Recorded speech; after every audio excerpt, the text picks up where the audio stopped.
Hello, everybody. Welcome. Roses like investigator. Hello, everybody. Welcome. Roses like investigator. Oh no, no. Oh my God, you guys! I spilled milk. Oh, oh no.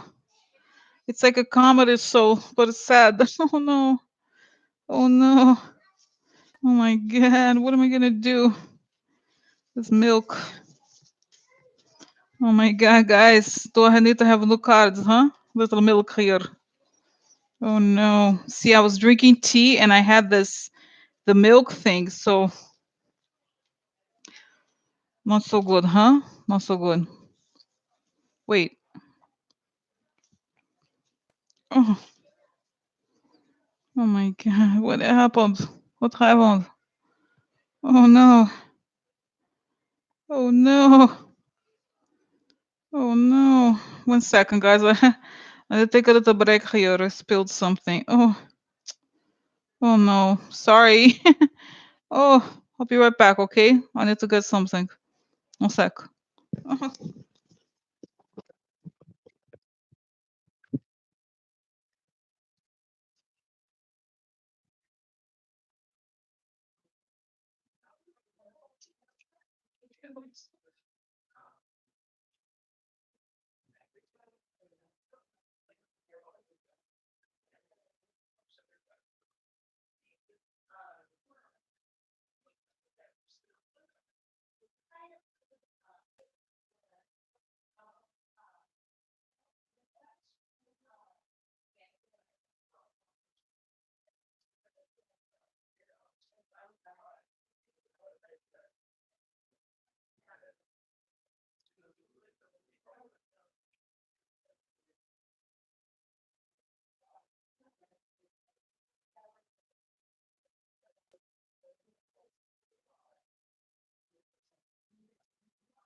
Okay.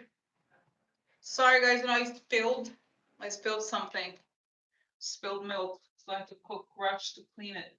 You got a few, just not all the cards, a few of them. Well, I have to run.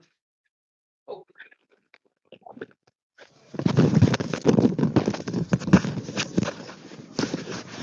Anyway, so as I was saying, I had spilled some milk on some cards. So I just had to run and clean up the mess. So anyway, so this is it. Okay, okay. I got out the cards. I did not want to use them at first because because I want to do visions. Okay, there's too many questions. So, oh no. Okay, sorry guys. Oh, maybe I have to get new cards, huh? I don't know. Okay, sorry. Sorry, I have to clean because I don't want it to get sticky if I get the milk and the cards. So, sorry. Oh, just wasn't ready. So I was like, oh, let's talk together. Let's have conversations. Okay, because anyway, so I'm done. I'm done with the cleaning. That's it. Okay, with the milk here, the spilled milk. Oh no, look, I was having tea with milk. So okay. Anyway, so guys, I was like, today is such an ugly day in New York. It's unbelievable. So much rain and it's so ugly and it's cold. But anyway, so I have the list of the questions just finished. So this is what I'm gonna do. Okay, I'm gonna do versions because there's so many questions. I sometimes feel that cards can be a little distracting. It's not just because I spilled milk on some of them, but I this would be a good way for me to look at all of them because I think, guys, you know what? There are several questions that I want to look into with more detail. For example, Rosenstein, okay? But considering how many questions there are now, let me go start. Okay? So, all right. So the first question Okay, so when I slow that from beautiful real, I come on top of my head as I breathe in. I feel my lungs and I breathe out and project. That's information come from the higher sources. Okay. So, okay, guys. So the first question: the Defense Department abruptly cancels a group of top scientists advising the military and the intel communities. It had been going on since the 60s. Why? What is behind this decision? And one of you posted this news is from NPR, okay, about this. And of course, as you see, as you know, I always have, it's not that I have an obsession with the military, but I always talk about the military. So it'll be interesting to see what is going on here, because it's like, oh, clearly that, it's almost like supposedly, I don't know, I don't think they even got the names of the people involved with this. It's so secretive, okay? But it's clear that they probably don't want those people to know what's going on. I wonder why, huh? I wonder why, right? So what's going on here? Okay, so what is going on with this?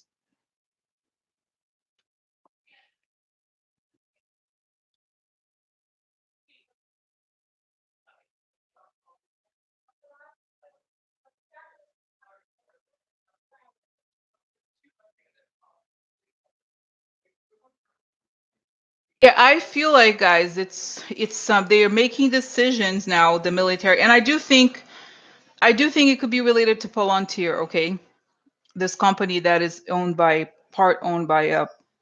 Peter Thiel, and they're doing a lot of surveillance, and they may be collaborating with this foreign power, okay, in a way. And I feel like, um,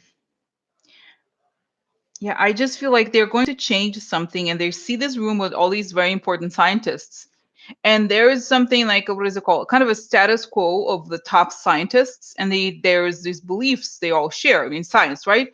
So the people who are making the decisions in the government now know that the science are going to protest and say this is not right. And it has something to do with, I think, guys, satellites and surveillance.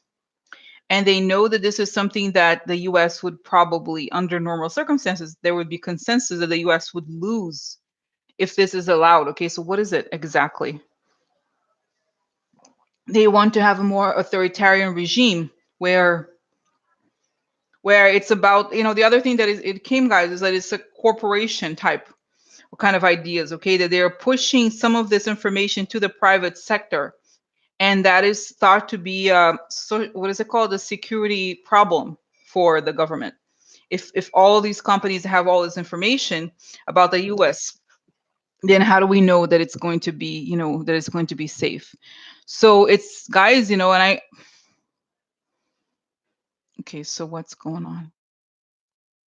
They don't want intelligent people. They don't want people who are not in the government to make decisions. That's what I was saying. It's like they want a world that is much more top down in general. And they feel that the scientists, not only do they have a certain degree of power, they have the knowledge to stop certain things. And the bad people both have the knowledge that some of the things they're doing are wrong. And they want, guys, it's like they know that if the US stops doing this, it's going to stop the world dominance. The US is going to could lose a lot. And it's something they would disagree with. Okay, so that's, I also feel like it's the way that they want those people, guys, and I know it's very scary to say this, the people who are on Trump's side, who went with this government, even who are doing this whole, the NASA thing, what is it called? The space center, I forgot the name they wanted, sport space something. They know that this is wrong, okay? Jason, that's right. The Jason scientist who advised the military. That's right. Exactly, Debbie. That's it. Jason. That's called Jason. That's right. I forgot the name. So why?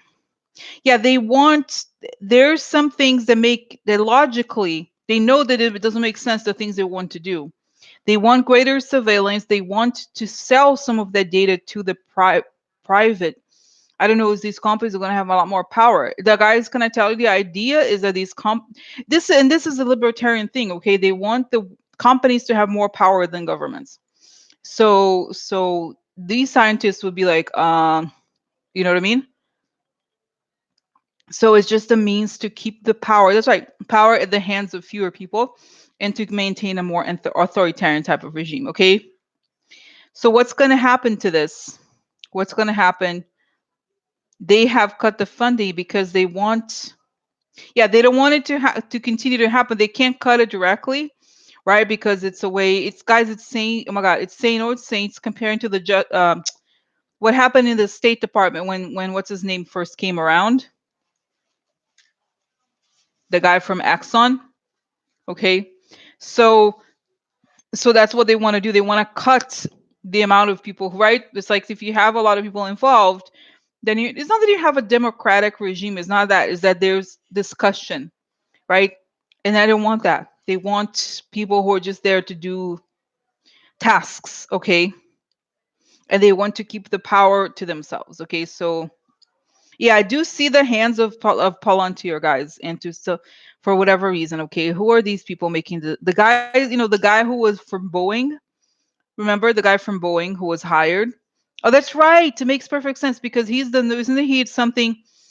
He has a role in the Pentagon. There's something about them trying to push things to the private sector more, okay, and the private sector having a lot more input, and they wouldn't want that. So okay, so that's that. Now let me ask this question: is this reversible? Is this reversible?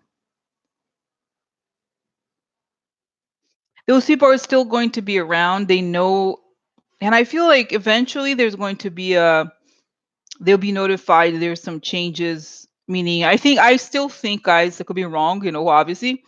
I still think that there's going to be a return. Return to normal is not true, but it's there will be a shakeup of the people who are now in on power, and there's a more normal return later. Okay, okay.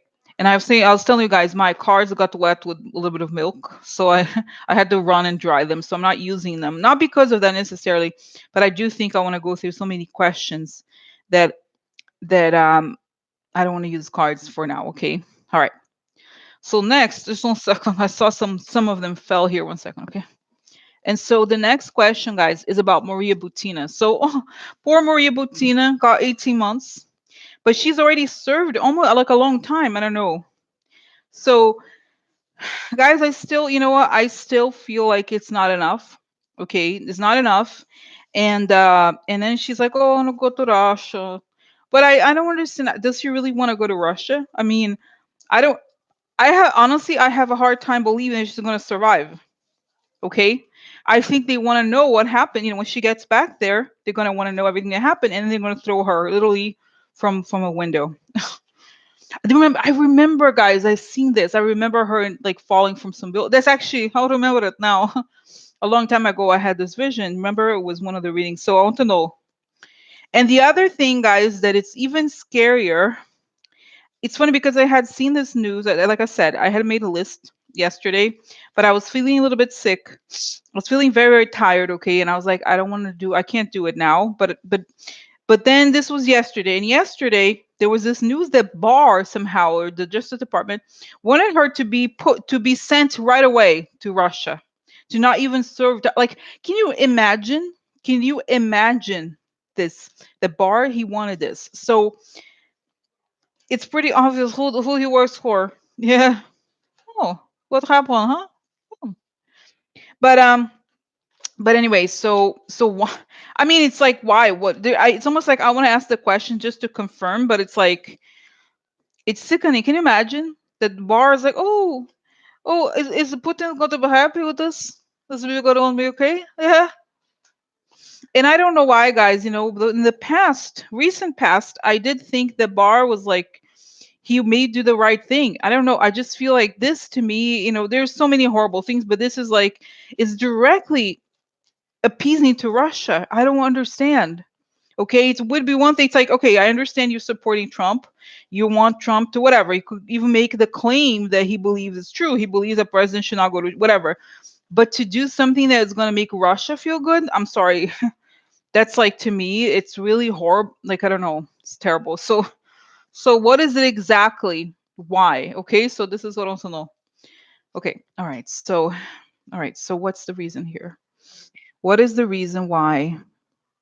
So Maria, tell me about Maria Butina. First, what she's thinking. Does she really want to go to Russia right away? Or does she want to stay here? What's going on? What's going on, Maria Butina?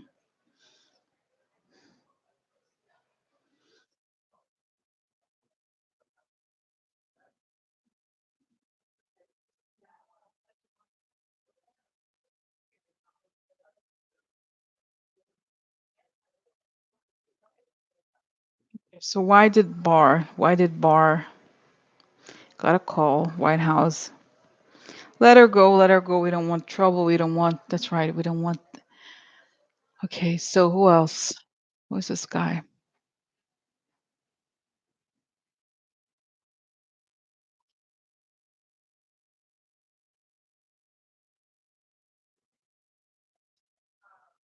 Yeah, so guys, okay, so here's the thing. It's pretty obvious, okay, the whole thing. First, I saw that the Maria Butina, she's kind of, she's very depressed. I think before I saw it too, that there was somewhere I read today that she said something like, "Oh, one day I dream of coming back to the U.S., but I know it's not going to be possible." So I see her kind of, laying there thinking of the beach, like how amazing it was when she went to the beach, what she thinks of the beach, how great it is to go to the beach, and how what a carefree life she was leading. And then she juxtaposes that with the life that she thinks she's going to have to live, which is a life of interrogation. She's going to be tortured. And I think as part of her training, she witnessed some of these interrogations, people being killed. I don't know, killed with torture, definitely. Okay, so she feels like she's going to go back to the gray, cold world like that, and she's not going to live very long. So she kind of knows. Okay. So, and the other thing though, and I thought I kind of asked, is she going to, what is going to happen? I honestly, sounds kind of, it's even more, it makes it more sickening because you realize she's actually open, guys. If they had offered her terms where she could give more information and also stay. Like if she had the option to stay, she would have stayed. But the problem, this is the problem, the Republicans don't want her because she knows everything about them. Okay. It's not just that it's like I had forgotten about it. I forgot about it. She is living evidence that the Republicans collaborated with the Russians. That's why they don't want her here. And that's why the calls came not just from the White House, but from Republicans. They don't want the evidence or the witness, because it's one thing to have an evidence, it's another when you have a very compelling witness. And I do believe that she could be a compelling witness against the Republicans. They don't want her. Of course. Who, think about, oh, hello, of course, before I was thinking she's Russian, no, it's because to the Republicans, she's a huge threat because she could, she slept, I think she slept with a lot of them, A, and B, she, she knows, guys, she knows a lot of dirt about them. So, and I think she would, like I was saying, she would be a compelling witness. Okay. So this is why I'm like, oh my God. To be honest, I feel like, okay, I think it's possible if, but this is a big if the government changes fast enough that she could collaborate, meaning collaborate in the sense of like she could become a witness if they offer her some sort of citizenship or witness protection. But honestly, I think if they had offered, they gave it up, or they don't want to offer her the whole thing, or it's not on the table right now. What they want, to the Republicans, there's an interest in keeping her away so that she will never testify against them. Okay. So this is why now makes sense. But if we go, I see things changing in the future where she could maybe become a witness. But guys, it's a world that is far away for now. Okay. Trump has to be down, the entire GOP has to be down, and the GOP has to be a minority in every sense in order for her to be to be a witness against them. You know what I mean? So right now I feel like the government is happy, the FBI is happy that she's staying. At least she's around, but that's it. Okay. She's in a way, she's, like I was saying, she's a witness against the GOP. So they don't want, they like, just do take her. So it's not, actually, like I was saying, it's much more about her being able to name names about the GOP than it is about Russia, which is what I had thought for. Okay, so now let's move on. Like I was saying, guys, I got my cards wet. So I'm not using the cards if you don't mind. If you don't mind. No, no, just visions, okay? For now. It's because I have so many questions. I don't want to do like an spreads for now. And then later, maybe later today or another time, I'm going to do more specific questions. So that now we've done here, with Sina. Okay. Now, okay, so next we have the guys, this is So sickening. So I don't know if you guys asked me about it. I think I've seen it before. I don't even want to know about Otto. Someone was like, "Oh, what happened to him?" I was like, "I don't want to know." I think I'd seen it.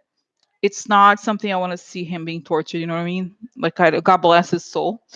Um, but uh, but Trump. Okay, guys, this is one of the most shocking things. So North Korea demanded $2 million from the U.S. to pay for his body, and that Trump paid. I mean, I wasn't around when there was the Iran scandal, with the hostages in the late 70s. Okay, but can you imagine if this is like, I have no words to explain what this is, guys. He paid. It's like I just can't even, I can't imagine. I don't have words for this. It's so sickening that he paid for the people who tortured and killed the guy. What the hell is this? Okay. And I mean, I'm just like, and I think, guys, he's, at the end of the day, Trump is actually a submissive person. He's submissive to Russia. He's one of the most submissive presidents we've ever had. That's the truth. He acts like his stuff, but at the end of the day, he will do whatever. He does not care about the country. So I'm just like, wow. Can you imagine if Obama had paid? Like, this is like so wrong on every level that he paid for the guy's body. Oh my God, I can't. Okay, so let me just figure out what the hell was this? What happened? What happened?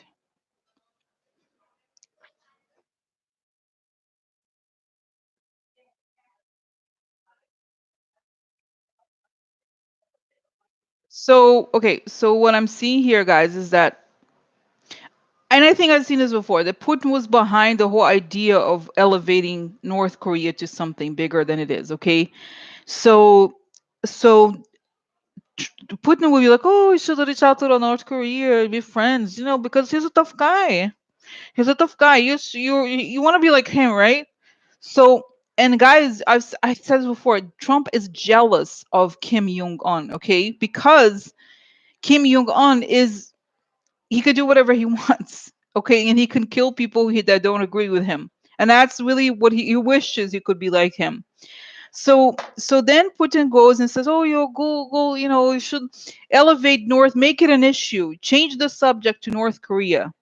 So then he's like, somehow reaches out to North Korea, and North Korea kind of knows that now that Trump has created this, and it's like a game with Putin or whatever, created this propaganda about how that's the one thing he's going to change, is gonna, the nuclear bullshit. Then he's like, oh, you want this, so you have to pay. Like, it's kind of a way to make him even more submissive, okay? So that's what I feel, guys. It's eh, I just say this. This is just I don't know, guys. It's just, how do I say this? This is it's a way, when he was desperate enough. He was desperate enough that he would do something like this, okay? And okay, and then so that's it. Okay, so it confirmed that he's desperate, and he would just do it. He's like, yeah, give me the money, so he pays. Okay, so he doesn't think, and guys, let's get real. Trump is not using, that's not his money. It's the you is he, Trump doesn't care about other people's money, so he can spend. He doesn't care. He doesn't care about the meaning of money, or that it's the US taxpayers' money. No, he doesn't. So he paid. Okay, so then, oh my God, and guys, and I think the Russians were using it again. The Russians very smart like that in about those things. So they were going to use it for, to blackmail him or to make him look ridiculous, which they have just done. Okay, so this is it. Okay, and they feel like they knew that this would make him look terrible, and they would make and I feel like some Republicans were in the armed forces before, like much older Republicans, the ones that have acquiesced. They know what it means, but they're so like, we're so deep down, we're so deep into this corruption thing that we can't even they're, I mean, they know, guys, what they're doing is fundamentally wrong, but they bought into it. I think even Chuck Grassley, those people, they know what this means, but they don't care because they've already, it's sort of like they already have a knife, bloody knife on their hands. What are they gonna do now? Okay, all right. Oh my God, can you imagine? I'm just like, it's shocking. Okay, so I feel like a lot of them guys, like I think I mentioned this before too. The Republicans, they're just so submissive now that they don't really, they're not gonna do anything. Okay, they don't care. Okay, so all right now, guys, some bigger questions here. Okay, so yeah, once Trump was like, it's gonna be my issue, North Korea thing, then they're gonna take him down on it. The Russians are pulling the rug from under him, okay, to show him that they have more power and they can control the GOP and Trump. Okay, now what did Russia do with the detailed polling data that Gates gave to Kulimnik? That's a totally different question. It's a very big question. And my sense is they used it to hack these databases. But what is it? There's the possibility that they use it to buy ads on Facebook. But guys, think about it. This is something they could have done from the US, right? I don't even know. I mean, it's probably illegal in some way, but it's like, can you imagine? But anyway, so this is what I want to know. So what did Russia do with the detailed polling data that Gates gave to Kalimnik? Sorry, I skipped the subjects here. So as you probably know, it was listed on the Mueller report that Rick Gates gave very detailed data from the campaign to Kalimnik many times about all these locations that had this kind of like very, what is it called? Those states that are, purple or whatever, right? That it could be Democrat or Republican. So what do they do? My sense is they probably hacked the voting machines. But let's see what did they do? So tell me the data. So Gates gives the data to Kalimnik, and what does Kalimnik do with this data?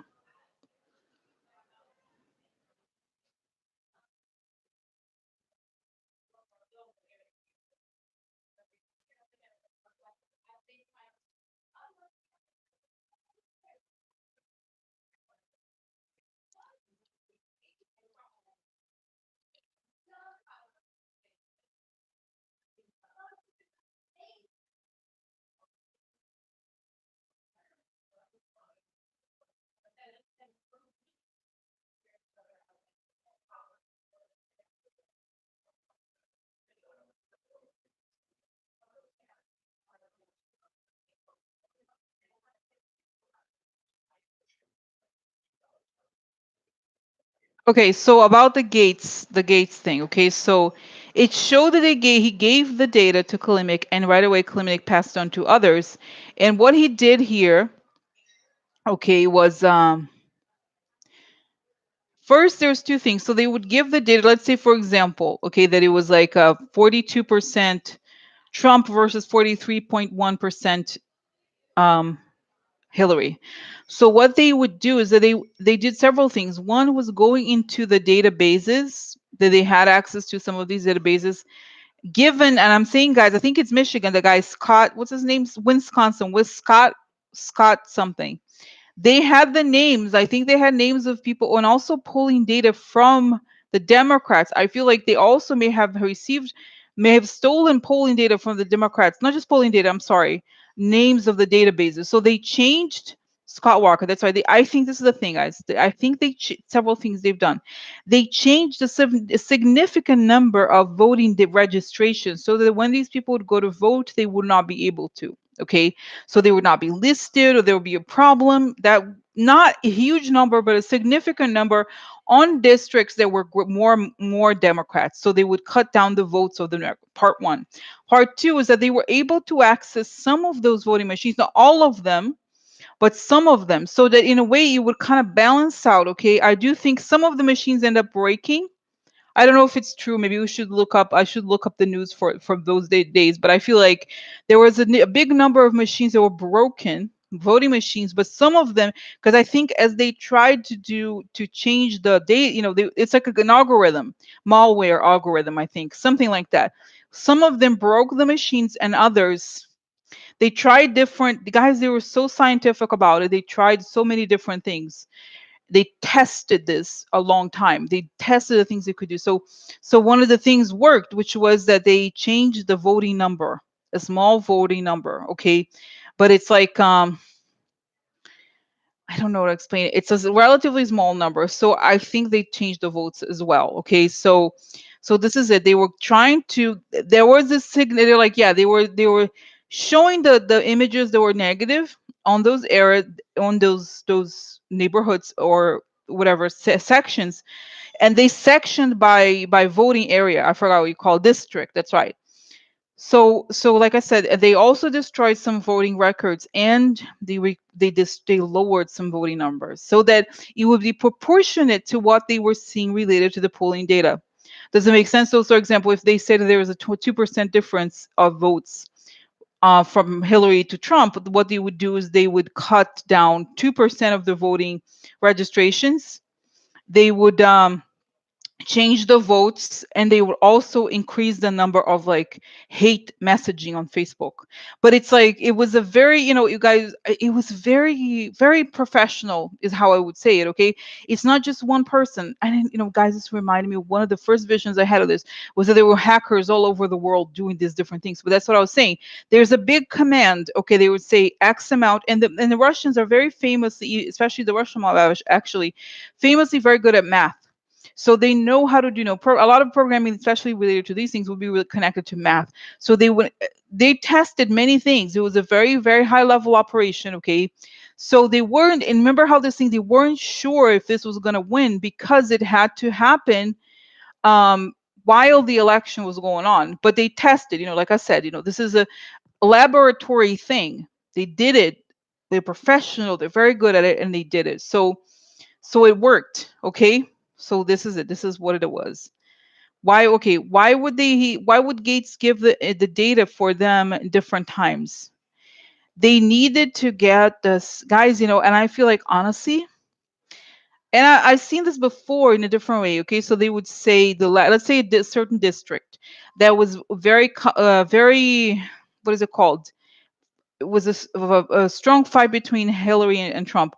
They would try, like I said, try to even get, sometimes they had the names of the people, guys, because they would go on Facebook. So I was telling you, they had the live data from Facebook, so they knew the names of the people who were registered in that area, in that section.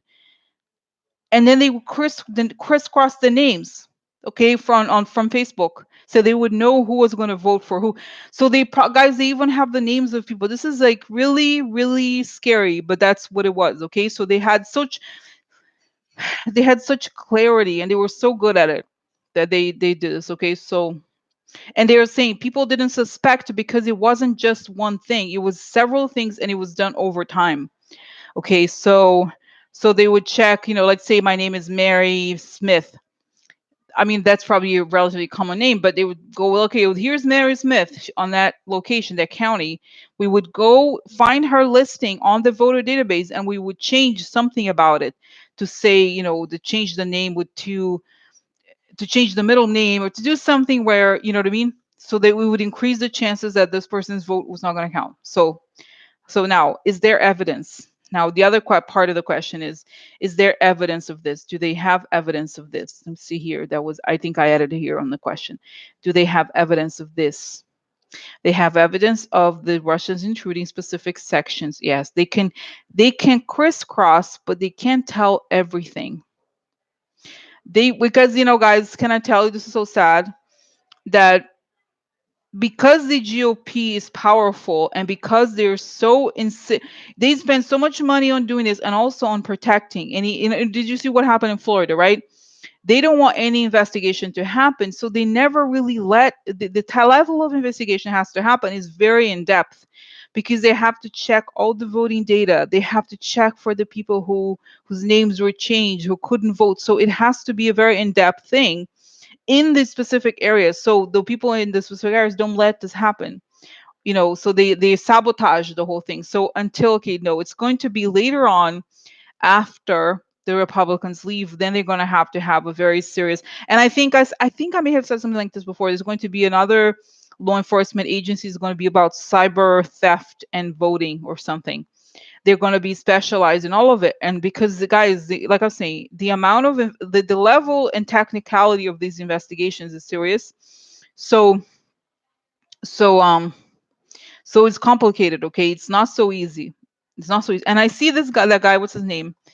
Peter, what was the name? Peter Stroke. He may come back to the government in to lead that agency later on. Okay, but I don't know that this is that right now they will be able to find all of it right now. Okay, okay, just for those. This was a question. My God, isn't that crazy about polling data? Okay, now here. Okay, wow. So can you believe it? Oh my God, it's great. Okay, so okay now okay. I still okay. One question. So this was listed on the Mueller report. So is there I mean, is this going to be used, as I said before, for as evidence that the Russians meddled in the election has to be annulled? Well, this is only going to be annulled when we have more evidence and the financial payments of Trump. This is what's going to be nailing it. Okay, so it's a pattern of things. It's not just one thing. Okay, now next. Oh my God. Okay.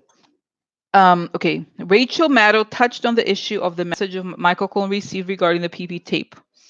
Does law enforcement have evidence of blackmail from the Russians regarding this PP tape after Trump's election? So it's complicated questions a little bit. Well, it's not complicated, but it's basically you saw it was mentioned in the Mueller report that there was some guy, some random person who did not look like a Russian, a representative of Russia, was just saying he mailed Cohen and say, look, I heard a rumor that there's tapes out there, but he made, they call it plausible deniability. He was, I think the guy from the Russian side was basically sending out a threat saying, look, I heard people have some tapes out there and just wanted to double check, just to let you know, kind of thing. But it's basically blackmail, but in a very subtle way. But the question, guys, is really about whether after, I think I've seen it, but I want to ask again. After Trump was elected, did he was he blackmailed somehow? Okay, and the part one, part two, does the FBI have evidence? A little message. Oh, okay. Huh.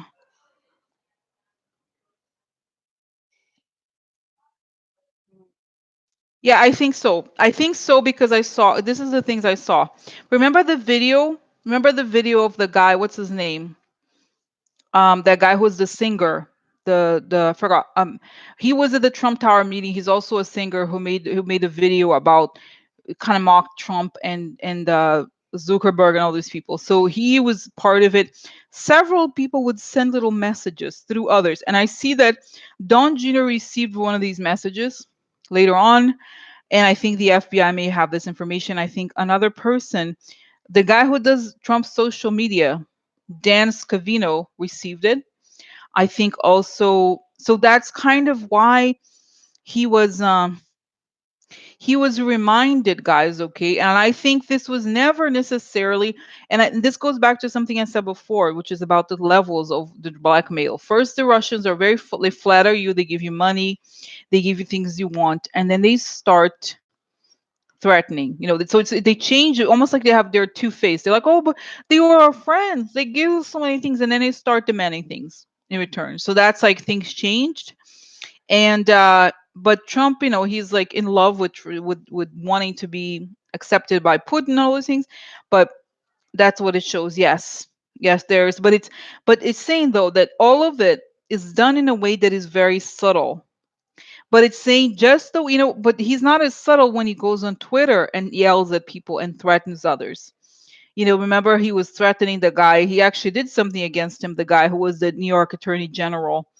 Um, I forgot they had like beaten up some. I forgot the story. I don't remember. But just as like he does that with people that he threatens himself. So he knows he understands how the game is played because he's played it with against others. Okay, so interesting information. Interesting. So interesting, right? So wow, my God. Okay, guys, and then connected to this, I don't know why it's weird. I don't think I've ever asked this so directly. How did Trump, I'm sorry, how did Putin get Trump to do whatever they wanted? Is that through this? How did how did Putin get Trump to do whatever it is that they wanted?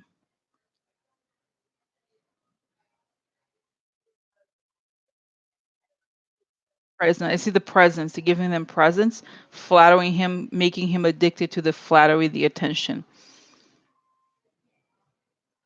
Then saying the world, yeah, they knew the mind games, and also they owned the building. So they put him up. Guys, they've been building him for a long time.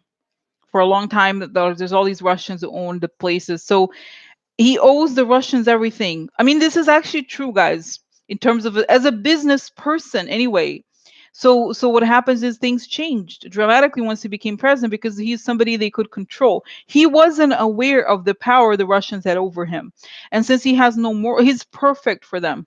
He has no morals, he doesn't care, has no conscience.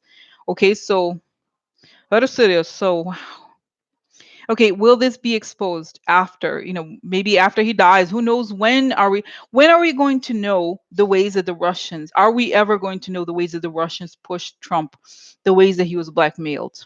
If so, how? Some of the Russian officers who were aware of it may tell. Trump will never, because they're saying some of it happened when, oh, this is why, guys, the translator. Some of the translator may know some of the subtle, but it's saying the way it's done is not as obvious as we think. It's not like, hey, if you do this, I'm gonna go get you. It's different. Okay, so it's done in a way that's somewhat subtle, but it's a combination of things. But once they find the money, yes, it's gonna be it. Okay. Wow. Oh my God. Okay, so next, the FBI is going to meet with the Florida governor to discuss the intrusion into the Florida voting systems discussed on the Mueller report. Where will things go from here? Did the Florida GOP help the Russians access these databases? And was there any communication? And if so, does the FBI have evidence of that? So this connects to the other question I had asked, guys, which is about the what did Gates do? The whole thing of the voting information. Okay, but and I had seen in readings in the past that the whole thing with Florida was totally hacked, and that the Florida governor, Rick Scott, who is not the governor, he's not the governor anymore now, he's a senator. He knew what was going on, and this was even discussed by Bill, the guy who was the senator candidate this time. Bill, I forgot his name, but he lost to Rick Scott. Okay, but so the question is, what's going to happen with the situation? I feel like he's already under investigation. It's okay, what's going on? What's going on with this situation? Yeah, their meeting guy is very awkward. He's shaking, the guy Rick DeSantis, is it right? I don't know. The guy who is currently the governor, he's like it's obvious he's guilty. He knows. This is a very hush hush thing. They're not, this guy, current governor, is not directly connected to this, but he knows. He knows, and the people that were connected to the election systems, they have their names, but they tried to prevent this from happening, guys. And I feel like the phones are bugged. How is this going to come out? Crimes for something else. Start getting them. Yeah, I think they're gonna. But I think this is gonna take some time, guys, because what they're gonna do is that they're gonna get the people. The FBI is investigating this, but they're gonna get the people around the voting systems or the voting commission or whatever you call it for other crimes like money, like taxes, and those kinds of things. And after they have it, then they're going to try to get them for that. They're like, well, but it's because they're saying they try to get them for wire fraud, which is a long time in prison. But then after that, they try to get them, if you collaborate, though, then we can try to, get you out of it. Oh my God. Is this going to be exposed? Because, guys, the thing with Florida is one of the I don't want to say darkest, but one of the most shameful events for the entire GOP because it connects to Bush.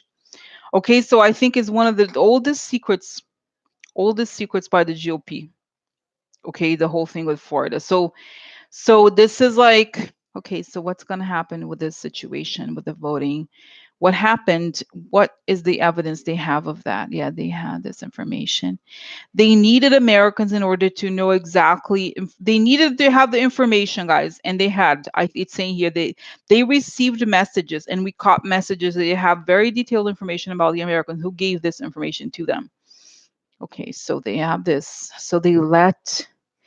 Yeah, I feel like there's the programmers who built those databases or who knew of these databases. They kind of let. They knew that there were these security issues, and they let the vulnerabilities down. So they kind of let people go get into those databases and change things. Okay, that's one thing. They changed the voters registrations, and they can. I feel like they can tell. I feel like these databases have records of when the voter databases were changed as well. Okay, what is the difference between Florida and the other dating the polls? The thing with the Florida is deeper and it goes farther down. It goes back a long way. They were like, we need to fix the machines before we get the vote. It's almost like they knew right away. They were planning for it before, and they knew there's a lot more corruption there, guys, in Florida, in a way, naturally for years. And they know that this guy, they just guys, oh my God. Rick Scott is really, he has business with Russians for a long time. He does. There's a lot of Russians in Florida. And I have to say, guys, I hate these conspiracy theory things. But I have to say, I don't want to be alarmist or whatever, but I have to say, I feel like some people may die, honestly, because I see these people like maybe I hope it's a figure of speech, but like people like dead in the water, like their bodies floating or something, or like in a like because I watch all the crime shows, I do, but this is very serious, okay? It's kind of like the mob. It really is. Okay, this is like it's showing that the Florida is the heart of the cancer in this situation. So guys, can you and for me, maybe this is I need to stop a little bit here and to ask this question. What is I have a hard time believing this is going to happen because of where we are today. It seems that this is the height of their power. How are they suddenly going to, it seems like how are we going to flip from here to there? How are we going to get from here to there when right now they're so all over the place? How is this going to change? Law enforcement it's going to connect. Urgency, okay. FBI, okay. So, guys, it's saying that there's gonna be, and I don't know, I don't know when. There's going to be an state of emergency in the country at some point. I don't know if it's true, but it shows that like the law enforcement agencies and the intelligence agencies have to get together to save the country. Okay, I'm serious. It has to be a serious task force. And it's given me a weird example, which is sad that it has to come to this. But in the 80s, I think it was the 80s in Italy, there were these very serious investigations into the Italian mob in Italy. Okay. And a lot of judges died there. There was all these car bombs. It was very serious, and they really, really. And the guy, I think I forgot. I don't know if it was Aldo Moro, but there was a very famous prosecutor who died, who was killed by a car bomb. Okay, because he was investigating the mob in Italy. Okay, so it shows here something similar where it has to go to that level where it's like investigating the mob because that's what it is, the mob. Okay, so until and when, oh my God, you know what? Yeah. You know what? Yeah. So this is my sense, guys. Okay. So this is it now. Okay. I was gonna say, yeah, that's my sense. Okay. Now, Dreamweaver is asking a question here that it's on the list. The question about the guy, the white supremacist guy who was threatening to kill the Democrats. My first instinct when I saw that news about that guy is that he must know. The reason why they're afraid of, like, they want him to I my sense about that guy, and I don't know, I haven't looked into this yet, is that he knows more. It's like I think they're afraid of him because he may talk. Okay, that's my sense. I don't know if it's true because I haven't looked into it yet. And even if I do, it's so. Okay, oh my god, I'm getting a message here saying yes, you're thinking of him now. You should look into him right now. Let's connect. They're telling me, let's connect the two. What is the two? Florida. Guys, where was he? I don't remember. Is he in Florida, this guy? I don't know. I don't remember the name. Do you know? Do you know where he was? Do you know the state where he was? I don't remember. I know I Maryland. Yeah, no. Because you what? Okay, so why should I look into this now? What is the connection here? What do you know? Why should I figure it now? What is the connection? I don't think. Oh my God, because there is a connection. There's others. There is the connection. There's others, and they wanted to build. Oh my God, guys. Yeah. Why do they want to let him out? It's clear that he is a terror. I'm sorry, he's a terrorist. Let's get real. Okay, he wanted to blow people up. So why are they letting him out? Why did Barr? This is where Barr connects too, guys. Barr let him out. He did not want to prosecute him. You know this, right? Because there's no what is it called? There's no stature of domestic terrorism. I think something like that. That's what it said. Okay, so why? Okay, what is it about this guy they don't want? He participates in another group. There is an organized cell.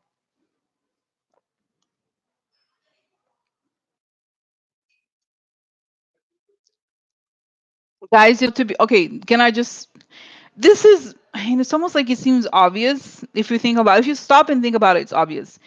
But it's showing that the goal oh my god, let's get real. We have Stephen Miller in the White House. He's very close to Trump, and it's Stephen Miller is an overt white supremacist.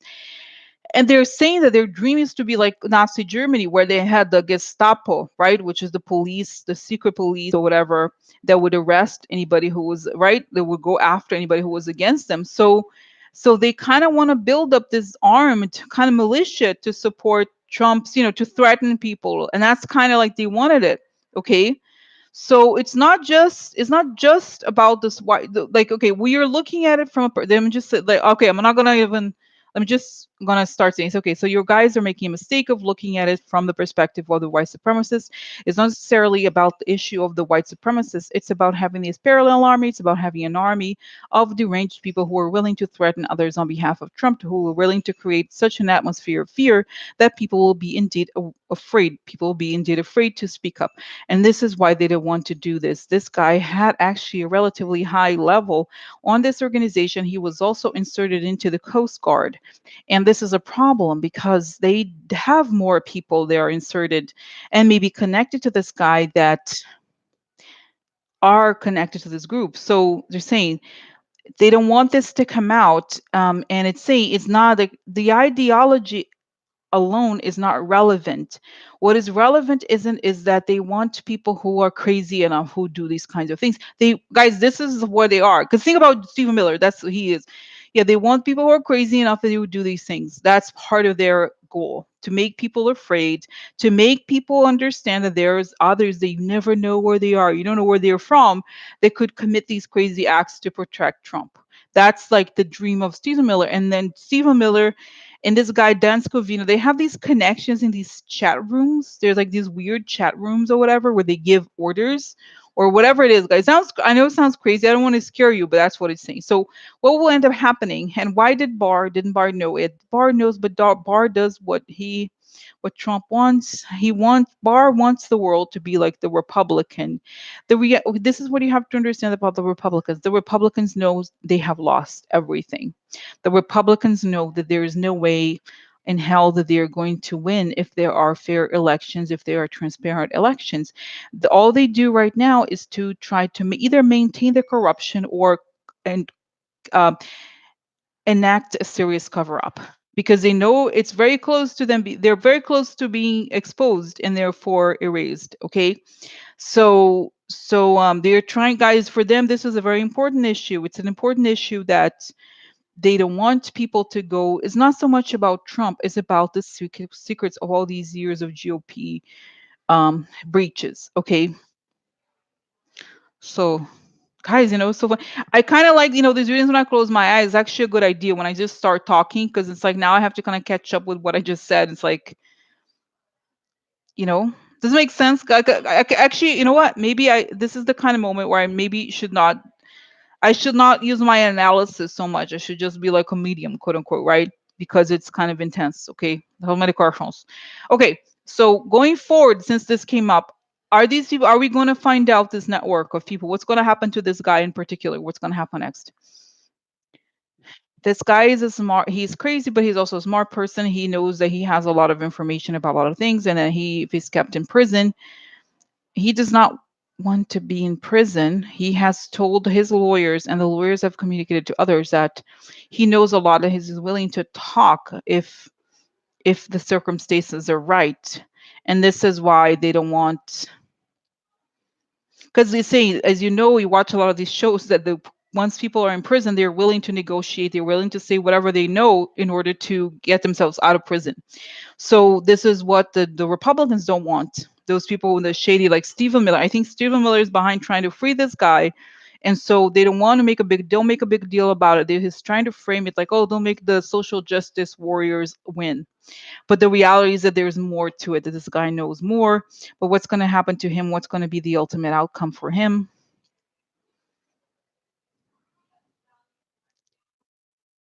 Oh my God, guys, oh, protections. Okay, so guy, oh my God, how do I say this, God, without, okay. Well, I just say it, okay. I feel like, oh my God, it's so crazy, guys. Because in a way, in a weird way, I was a little bit anxious before I started reading. Now I'm not so anxious, which in a way, it's like sometimes I feel this heaviness before I say things, okay. But then after I say them, I feel better, which is a sign that I feel like, especially I'm talking faster now, that I feel like should say these things. I see this guy dead, okay. I see he's shot. Like some, he's on the chest or something, he falls, like boom. And he's not that old, so I don't know if he leaves prison. You know what I mean? As a means to prevent him from talking. I don't know exactly what happens, but I don't think he lives. They're saying I don't think he lives that much longer, to be honest. I'm like, you know what? God bless his soul, protect him. I'm sorry, I don't have anything against him particularly. I just want justice to be done. But it's kind of, I'm sorry, guys. I feel bad. I don't want you to be scared, but that's what I'm seeing. Okay, they're saying they're going to try to prevent the truth from coming out. It's a very serious thing. At first, it was a joke, then it's not, and then they're saying all this stuff is going to happen fairly quickly as the truth comes out. And the rats, it's like it's showing me, guys, like the card of the rats, like a lot of rats running, and so they're trying to like throw whoever they can under the bus, either to protect themselves or to prevent the truth from coming out. Okay, so oh my God, wow. Interesting information. Interesting. Can you believe it, guys? It's crazy. I'm like, oh my God, a little scared here, yeah? A little scared. Oh my God. Okay. Okay. So now guys, can you believe it? Today is so many questions. So many questions. Okay. So, but guys, like I was saying, I am not worried for us in some ways. I am, because what happens is that as they start to feel they can't have no way out, they're going to do crazy things to protect themselves. Like, I think it's almost like the moment where they try to do things against us is kind of nowish. But later, when they realize that they're not going to be able to do things against us, they're going to do things against each other, so that they're not like, so they can cover up. Okay, that's my sense. Okay, I'm gonna just ask: should we be worried about these people, these white supremacist people? Because clearly they're more emboldened. They want to do things not so fast. Are they gonna really be able to do? Like, I'm just gonna ask, guys. I hate asking these questions, but I kind of want to ask just because. So are we gonna? Are these people going to? Let's say theoretically, those people want to, I don't know, kill Democrats or whatever, right? Let's say, are they going to succeed? There's going to be more threats. A lot of the candidates, yes, indeed, but I think they're going to be arrested. Yes, this net. Well, guys, it's giving me. It's giving me. Do you remember how 6 months to a year ago there were these arrests of these gangs, actually in Florida, of white supremacist gangs? Do you remember this? And they've been infiltrating these gangs and recording these gangs for a while. Okay, so because they're connected to the Russian, there's a whole investigation on these people going on. And it's saying, what is it, ATF? What is it called? Is the bomb ATF? Is that right? is the same people that got the guys those like white supremacist militias. What is it called? ATF, I think, is the bombing, alcohol, tobacco, something, right? Tobacco, I don't know what it's called, but I think it's the people that if you do, oh hello, I'm here, I'm I'm sorry, I'm a Rose investigator, I'm here with bombs. Like, if you do these things, like have these, if you have these powders, whatever you call it, it's very regulated, okay? It's very hard to do. And this is like, oh my god, this is why. And this is why you're seeing people in the military. This is why, oh, this is explains it, guys. Oh my god, I'm getting goosebumps. You know what? I'm getting goosebumps because it's saying that the ingredients they need are in the military, a lot of it. And that's why they need the collaboration of people in the military, because they need to get this, you know what I mean? It's kind of like that's how they have access to some of these things. So it makes sense that a lot of these people are connected to the military, former military. So it makes sense, but I don't think it's gonna go, guys. I do. Okay, are we in danger? No. They're gonna get them. Okay, they're guys, because I feel like among these people, they're very tense right now. They know there's something's happening, and I feel like they were promised something, either that there had to be, almost like there's a day where something had to happen, or that they're gonna, and it didn't happen, so they start to feel worried or troubled. There's just something like over there, a lot of tension. It's like, imagine if, for example, you had planned a bank robbery, and the bank robbery you planned with another person, and the other person doesn't show up, and then you're like, what the hell? It's like there's a steps that you're supposed to take, so it's not happening the way they think. And I think it's because the FBI intervenes and does things, okay, whatever. So, oh my god, guys, I sound like a crazy person, can you believe it? But it's the world that we're living in right now, right? I did not expect. Did not expect. And it's telling me, guys, that they're saying, no, it's sometimes it's actually really good you're doing this way. And they're like, we spilled milk on your cards, so you would not use them. Yeah, we spill milk. Help spill milk. So, so because sometimes it's like when you close your eyes, sometimes you do these things, and it's like you don't think too much. You can't interpret. It's like really just kind of like getting all this information out. So interesting, very kind of scary a little bit. So, okay, so that was a lot, guys. Can you believe it? Okay, so guys, I'm gonna ask scary questions. Okay, don't be scared, but I'm gonna ask the questions. So are we under danger? Okay, guys, and I'm asking these questions because deep down I feel good about everything. I feel like it's gonna be stopped, but I just need to ask: are these white supremacist terrorist people going to get away with this, or are they going to do what they want? They have these plans. I think, guys, there's things being planned. Honestly, more, but it's going to be stopped. Okay, so what's going to happen? How's this going to happen? Yeah, going to be stopped. They're going to be. No, they're gonna. I feel, guys, unfortunately, I do think there's Stephen Miller is involved in trying to get these people to act. They're trying to give them some sort of date or something. And you know who I see speaking? Remember the governor of Virginia, the African American guy who was accused of all these things? I forgot. I think Justin. Is it Justin Fairfax? I don't remember if that's his name, but I see him speaking that they caught someone. So I don't know if it's. It seems like there's a lot more that's gonna come out. Okay, and there's a lot of FBI. There's a lot of other um, organizations that are involved in kind of capturing these people. And that are we going to see the criminal justice reform? Because this is ridiculous. Okay, yes, right away. Okay, once Trump leaves, pretty soon we're going to see related to this is going to recognize white supremacists as terrorism and all those things. So terrorist groups and stuff like that. Okay. Oh my gosh. So, wow. Okay. Wow, guys, I have to recover from it, huh? Interesting. So, okay, next. Next, okay. So, next is Judge Napolitano. Okay, no, here is, oh my God, another big one. Trump instructs aides not to testify. Nadler is considering putting them in prison. In prison. What will happen in this case? Okay. Will people end up going to jail? So this is a big deal, guys, and this is a question, bigger question. There's all like lots of different people involved in this, for example, this guy, The guy of the security clearance, Carl Klein. There is another one. I think it's called John someone. Actually, from the DOJ, John, it was a Gore. There's a Gore. Nothing, no relationship to Gore, to Al Gore, but there's a guy named Gore. I think it's John Gore. His name is. He does not. He was invited to testify about the census, and he does not want to testify. He's not going to go. So what's going to happen to these people?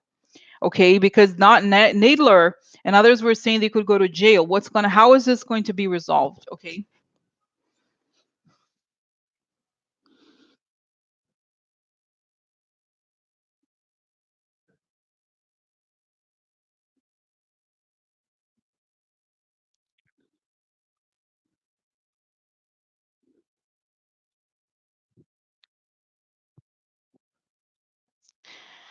So, so guys, yeah, I think some people are gonna go to jail. So I see Trump like angry, saying, don't do it. He's gonna, get angrier and angrier because, like, as you know, the only time he gets angry is when the country is on danger because of the elections, because of all kinds of. He doesn't care, right? He doesn't care. Only cares if he is himself in danger. So right now, I see him yelling, no, no, no, no, no. So so then I see Nadler and others. I see all. I see they pushing a bulldozer. They're like bulldozer driving into the letter. They have this letter saying, "I'm not gonna go." No, no, no. So they bulldoze into the letter and rip it apart. And I see some people being arrested, like put your arms behind your back, kind of thing. And it's white people, well dressed white people, being placed in prison because of just like, what was the name of the person?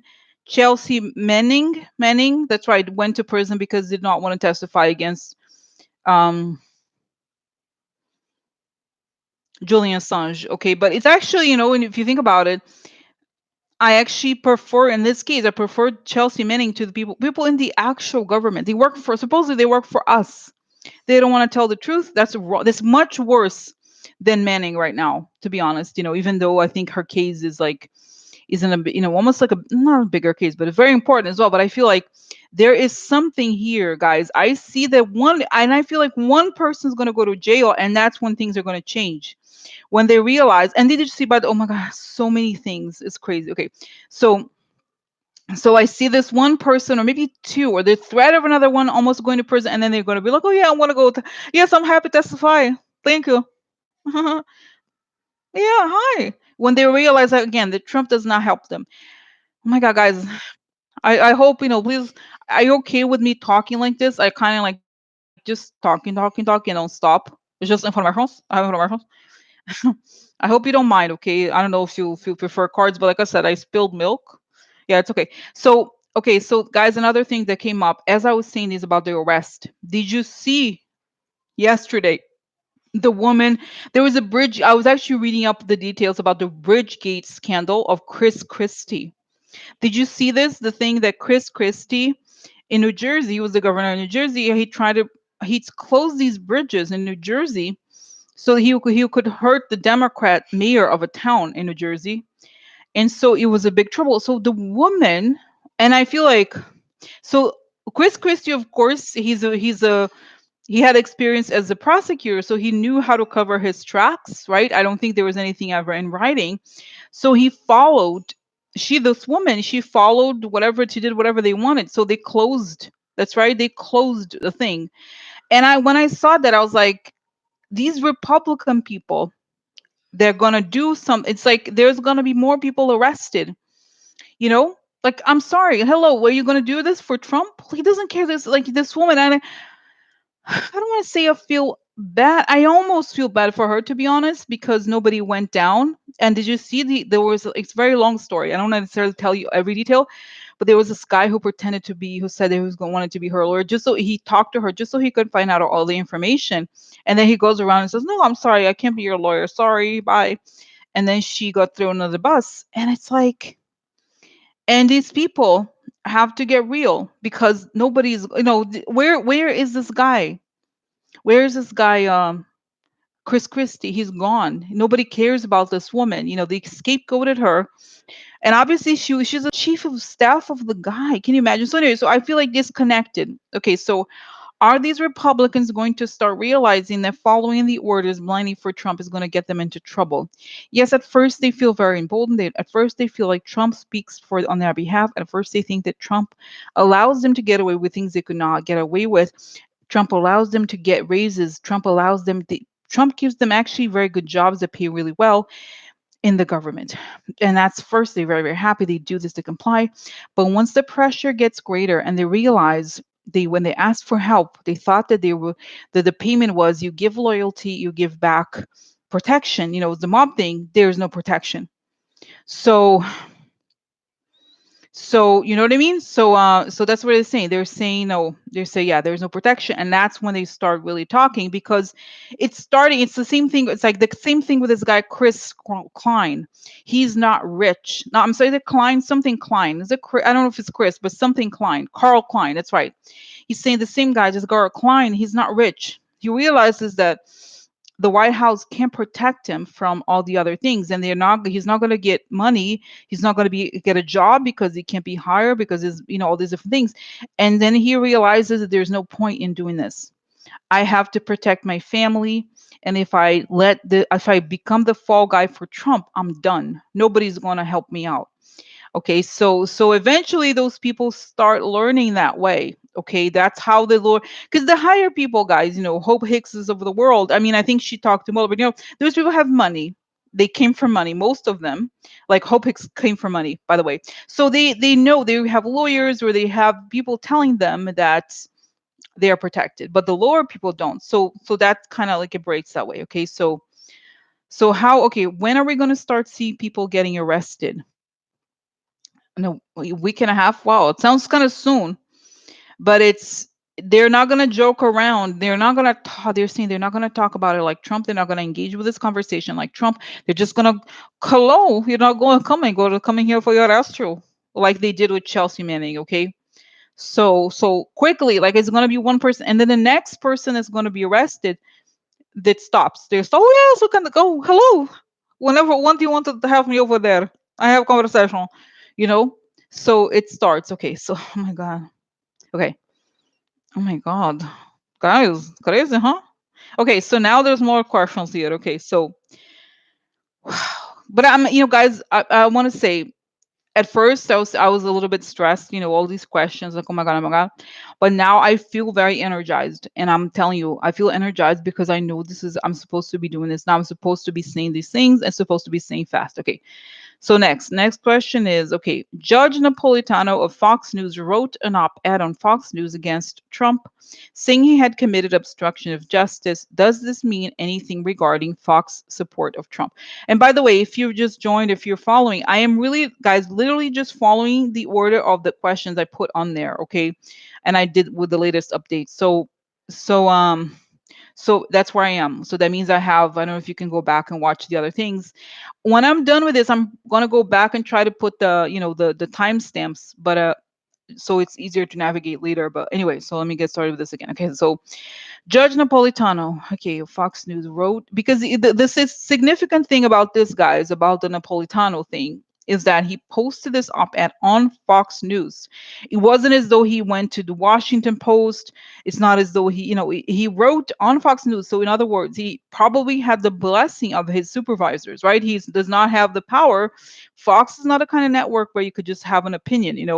You have to, I think you probably have to have the, okay, so what's happening? What does this indicate? Does this indicate anything?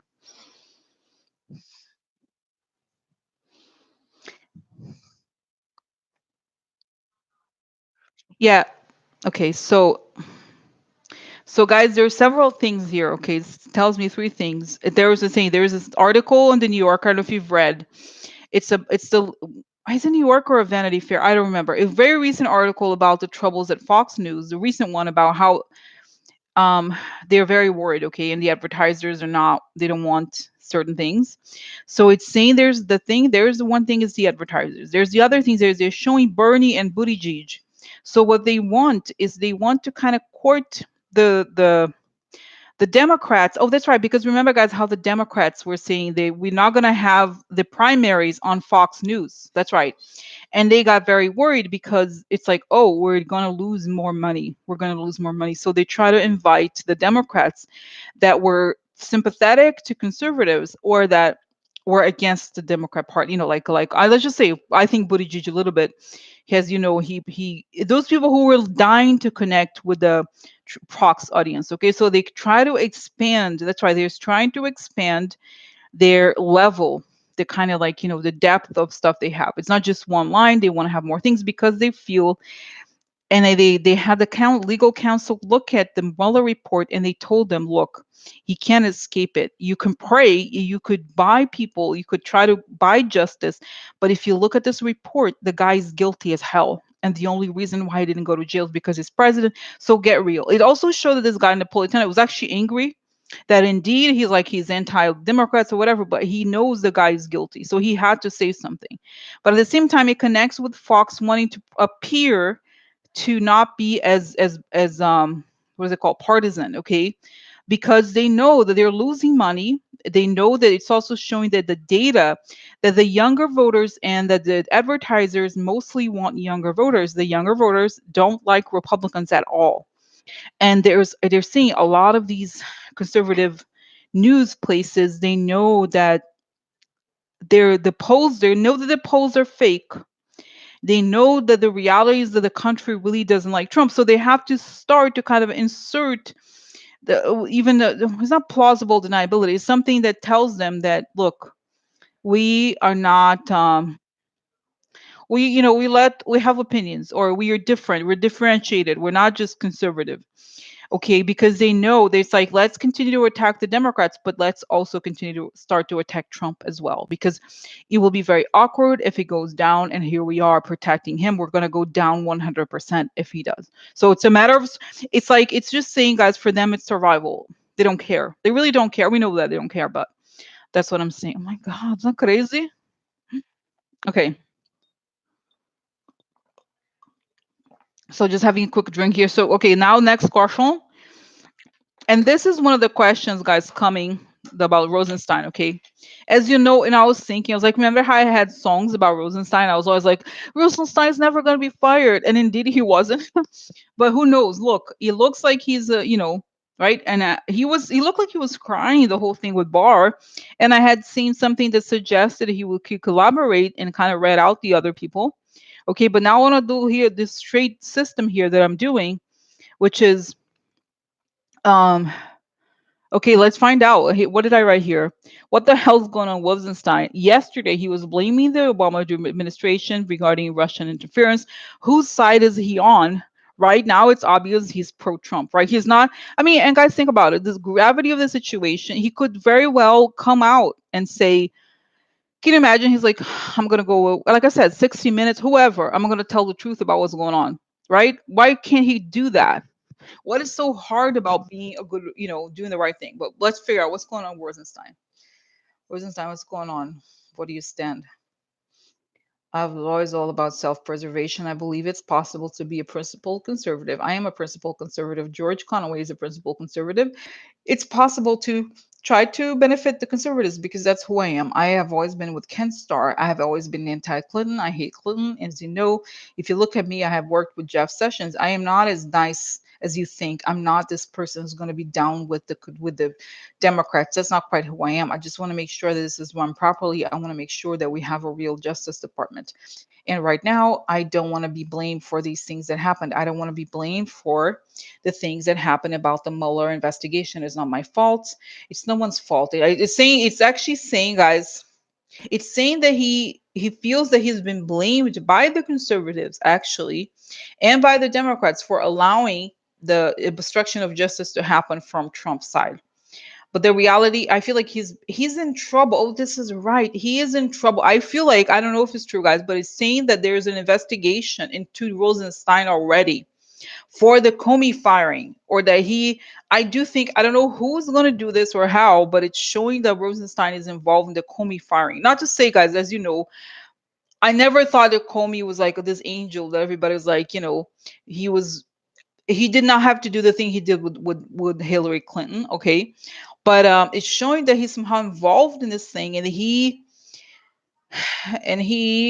feels that he's done. It's like, oh, that's right. They have to support me because I did this to support the conservatives. Okay, so so Rosenstein right now is actually very angry that he feels he held it all together. And in a way, he could have destroyed the Trump administration if he wanted earlier, but he didn't. He didn't because he thought that this is a chance where the conservatives can get better, where the conservatives can have a, okay, Rosenstein, don't you see that it's wrong to have all these Russians doing all these things? What the hell? I know the Russians are behind all of it. I know all of it. I've said that. I know it.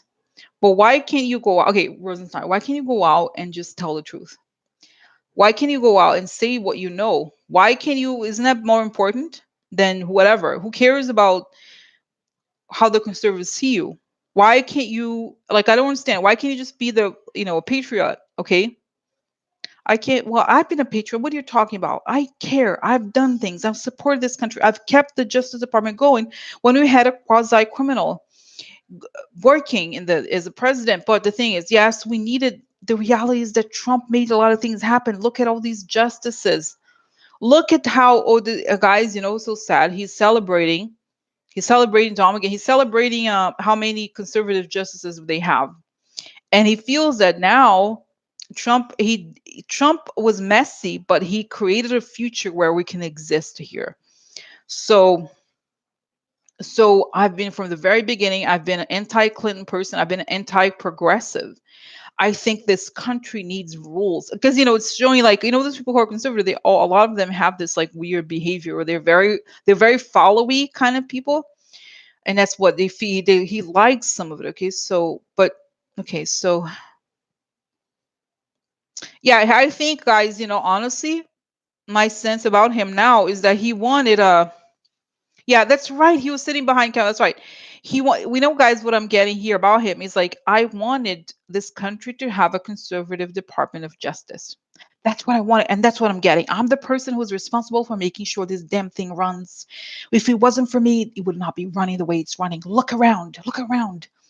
So he feels that he is the guy who steered the ship in the most the most contentious moments. Okay, and now it's like, and I don't know what relationship he has to the Federalist Society, but he believes he's very much pro, like, conservative justice views or whatever you call it. Okay, and he wants it to be, he feels that, right, for, like, it's glorious that we have, they're saying 43, I don't know what 43 means, but there's all these people, tons of people he knew from back in those days, in the conservative days, when we would go to these conferences, and we never thought this was possible. We never thought we could have as much power as we could, never thought we'd be as influential as we are now. So it's kind of like he feels that he is actually needs to be recognized by the conservative people, you know, about this. Like, okay, I mean, and actually, guys, oh, I'm sorry. I hope it didn't, because I pulled this thing by mistake. But I was gonna say, yeah, it's funny because now that I'm, kind of speaking without thinking to, just kind of letting it out, I feel like he sounds kind of deranged. Okay, right? I think, oh, 43 Bush. Interesting. Bush. Oh, that's right. 43. I don't know, guys. I feel like he feels okay.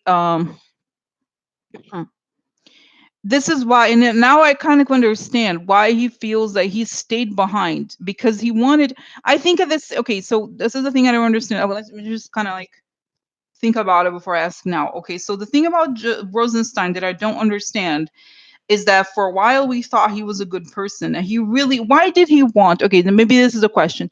Why did he protect Mueller if he knew that Mueller was looking into all these things? Why did he protect Mueller? And now he's saying that you know what I mean? Don't you, like, why? This is maybe the contradiction that we're having a hard time understanding. What is the contradiction here? Why was he protecting Mueller when it sounds like he's not, he doesn't care about the country, right? Like, in the sense of, like, what is it about Mueller that he was protecting, and what is it about, and why is he now blaming Obama? It seems contradictory here, okay? saying, well, it's contradictory to you. You don't understand how people who work in the government, you don't understand how people who are will have a lot of power work in the government do. We need to protect, I need to protect certain functions. My role is to protect the day-to-day goings of the Justice Department. That's my job. That's what I've done. And without me, none of this would have happened. I wanted to protect Mueller because Mueller is somebody I really admire. He knows that. We got so much done. We what is it called? It's like we did a very in-depth investigation. We looked into all these things that needed to be looked at. We needed this. Like, I'm proud of having been the person who allowed for a serious investigation to go on. I'm a principal conservative. He's saying that over and over again. I'm a principal conservative. I'm a principal conservative. So I think, you know what it is, guys? Oh my God, you know I'm getting. Oh my God, guys, today is very hot informations. Hot informations.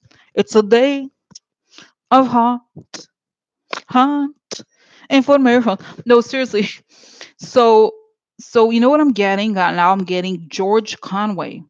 I'm getting, and it sounds crazy. I feel like George Conway and Rosenstein are friends, or they're part of the same group, and they call themselves the principled conservatives. Okay, and what that means is that they want the Trump is total chaos. Okay, and that they are actually the people who want to steer to create a fair, what they call a fair, what is it? A fair conservative government. A fair conservative government is a government that runs. A fair conservative government is a government that pushes conservative ideals, that pushes conservative thought, that pushes conservative government, clean government that runs. It's a government that runs. The problem with Trump is that Trump doesn't do anything. He's basically a huge bull. He's a, you know, the, what is it? The bull in the china shop. That's the expression. He's a bull in a china shop, and you know what? I don't like Trump. Nobody likes Trump, but we all agree that we needed Trump in order to break down this wall. We needed to break down this wall of decency because you know we are tired. We are tired of this bullshit. I fucking hate identity politics. You know, they hate guys. You know, they hate it's saying like they have. Okay, I'm just gonna say it. They're racist. Okay, that's it. They hate. They hate the civil rights movement. They hate the moment in history when people of color had a voice, started having a voice, when women started having a voice. Now everybody and their mother thinks they could just have a little opinion about this and that. Who the hell do they think they are? No, it's not how it is. It's not how the Constitution was written.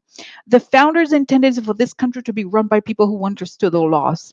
They wanted this country to be run by people who cared about the ideals of this country. And you know what? This country is not about anybody and their mother and their little grandma and whoever to have some opinion to tell us about how they live. Who cares? I don't want to hear it. I don't care. So they hate. This is the thing, guys. Ultimately, this is it. I think they are racist, okay, and they don't want. They kind of live for an ideal. I don't explain it. It's hard to explain it. It's almost like this is explains to me a little bit why. You know how they say that the people who are the conservative lawyers, they're all about this. That the Constitution should be as it was should be used as it was intended. There should not be interpretation, right? But it's saying here to me that what that means is that they want that world that existed then, where there was a class of politicians, of the founders, who are sort of like the way they think of themselves. It's a little bit like the royal family of America. You know, the people who follow those ideals when the founders were like the new. It's interesting. Oh my God, you know what's telling me, guys? Fascinating. You know how they say, for example, the Koch brothers and a lot of industrialists and people like now Facebook is like this. They feel that the elite is the royal family of America, and the elites should always be prioritized. Always. By the elite, I don't mean what they call the elite, which is the Democrats, but the elites, you know, the wealthy, right? So that they feel that the wealthy are the ones who push the concept of America. The concept of America is anybody could go rich. Yes, it helps if you were born rich, but who cares? The idea is that the rich people are the what is it called? Oh my God. What is it? I'm forgetting, guys. You know, what is it? The rich people are the royal family. Okay, so that's kind of, it makes sense how it is. They don't want social movement. Okay, they want to stratify the society more. They don't want expenses. They don't want people to. So what? When people were back in those days, in the colonial days, whatever, people used to. Life was hard, and so what? It made us who we are. And so what's wrong with people having to work hard? Like they live in a world, guys, that has nothing to do with the reality of how people live. They live in a world of fantasy. Seriously, it's sort of like I don't know how to explain it. It's kind of like they think that people should live like the colonial era where you had or whatever. When the first people came from England or whatever, they had to hunt and they had to, there's no heat and there was no like that's kind of like how they think it's good for people. They get tougher. You know what? So what? And if they get used. It's like they get guns. That's right. You have to be violent. That's right. They have to be violent. They have to understand how their life is tough. And if you're poor, guess what? You're not made for it. And like, oh my God, it's so interesting. Oh my God, guys, did I go off on a tangent? It was supposed to be so, but it explains. Okay, so okay, now just finishing the thing about Rosenstein. Okay, maybe go back to the. I went off on this thing, but okay, now Mueller. Then tell me about the relationship between Mueller and Rosenstein. As you guys saw, I'm not as in love with Mueller as I was before. Before we all thought he was a hero, right? I think we kind of not feeling that way anymore. But I want to know what's the deal with Mueller? What's the deal with Mueller and Rosenstein? What's the deal with Mueller and Trump? Like, does he feel that Trump? Does he have the passion for justice that we do? Knowing that he was the FBI director. What the hell? Okay, so Mueller and Rosenstein. So what's going on? Well, I respected Special Counsel Mueller. This is Rosenstein talking. I respected Special Counsel Mueller. He respected me too, and we came to the agreement that we did not want some joke theater. What is circus? We did not want a circus. It's not for us to say that can you imagine? Oh, interesting, guys. Remember how I remember now remembering, I had done this vision of a bar. The bar was like, I don't want upheaval on the streets. Okay. So I was just saying that there was like we don't want the population to rise up. They don't want the population to rise up. They don't want the population to feel like, can you imagine if the random those people off on the street, the populations are going to suddenly take up. What are they going to do? They think they're going to take up arms or something. They're going to decide that they can't have a president. It's how it is. If we let anybody just have it's not just even impeachment. If we just put him down, what the hell are they going to think? I mean, are they going to, oh, that's right. Oh my God, oh my God. It's saying Rosenstein knows of the crimes that were committed by the other Republican administration. So they're afraid that if they let Trump be prosecuted, then anything, they could go after anything. And they're gonna go after people and it's gonna be, what is it called? What they call a witch hunt. That's right. We don't want it to be a witch hunt. It can't be like that. So, okay, so how does it feel about how Barr misrepresented Mueller? How does it feel about all of it? And how does Mueller feel about Rosenstein? Does Mueller feel like he wants to talk in public? Does Mueller feel like he wants to tell the full story? And it's telling me you are projecting your passion onto Mueller. Mueller is a much more um, measured person, okay? And you've known this before about him. He's a person who looks at facts from a cold manner. He does not want to be out there, oh, I believe in this and that. No, he wants to be the person behind the scenes who executes the laws. Okay, so yes, he fought with Rosenstein and Barr about, he believed that there is more. He really didn't like what Barr did. He thinks that Barr is beneath him, like he's below him. He's not as good. He's just a person who was but.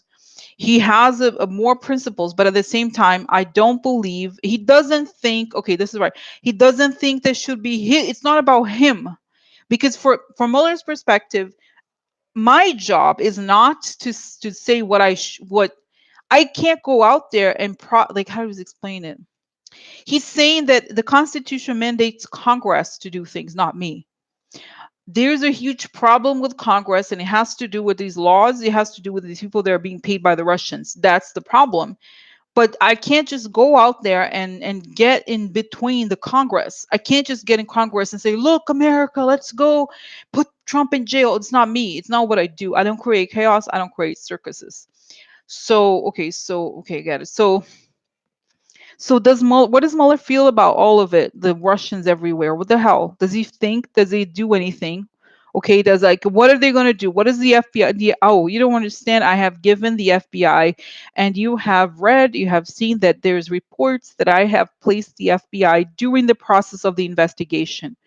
So so the FBI has a lot of evidence. The FBI is working and has been working on all of it. But what's happening is that there's true obstruction of justice. The problem is that the Department of Justice does not want to go through with so many of our investigations. So some of them, oh, that's right, they're being, what is it called, halted? They're putting a stop. It's not like, it's kind of like, when you pause, if you're driving, it's, guys, you'll be embarrassed. I don't know how to drive, but I'm just going to say, for example, I'm riding a bike. Okay. So I'm riding a bike and I have to put a brakes on the bike. So you can barely, the problem is when you put brakes on something, you can't do it, right? You can't both put, well, I guess you can ride a bike, you put a little bit of brakes and you keep going. But if you halt it, you lose the momentum and you lose the whole thing. So that's kind of what they're trying, but they have a lot of things ready to go. Okay, so and the states are going to lead and saying like the New York and even California, they're going to have a lot of they're going to do it. It's saying you're lucky because New York has the financial system, and the best way to prove these crimes is financially. So this is why they can't stop it, is because they can't stop New York. And that's it. This is, guys, it's saying we're going to be, I know you guys laugh about it, but we're going to be saved by the banking system. We're going to be saved by Wall Street in a way or another, in the sense that they're saying it's the banks that hold it's the banks that hold the evidence, because all this money and all these transactions were registered by the banks. So, oh my God. Whew, oh my God, guys, can you believe it? Bueno, a lot of info on my phones. I have to, oh my God, it's so much info on my phones. Oh, wow. Can you believe it? It's going, and guys, this is going on longer, but as if you have just arrived, this is you can't read it, but I'm reading the questions in the order that I placed them over there on my thing, on the thing on Patreon. So so if you have just arrived, you do have to go back, and I'm, as soon as I get a chance, I'm going to post, as soon as not as soon, but soon after we finish, I'm going to post the link to the, to stop by each question so you can skip. But basically that's where the order of the questions, okay, is like that. Okay, all right. So okay, 1 second. Yeah, so but I'm gonna post, I'm gonna keep posting. Okay, I'm gonna post this, obviously, the links. Okay, so okay, guys. So now we're gonna move on to by LK, by Linda K. Okay, I'm gonna move to the question about Barr. Okay, there are several questions about Barr here.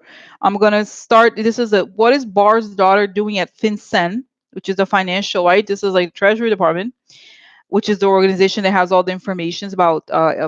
Then Barr's son-in-law is working as White House counsel, and then what are they doing? Are they helping Russia trump Barr? If so, how? And then after that, I have a question which I have already answered, which is the question about Barr and the guy in the Coast Guard. Okay, so now let's make a start. Okay, first with was it the daughter? Let me just go here. Okay, okay, the daughter. What is Barr's daughter doing at FinCEN? What is Barr's daughter doing at FinCEN?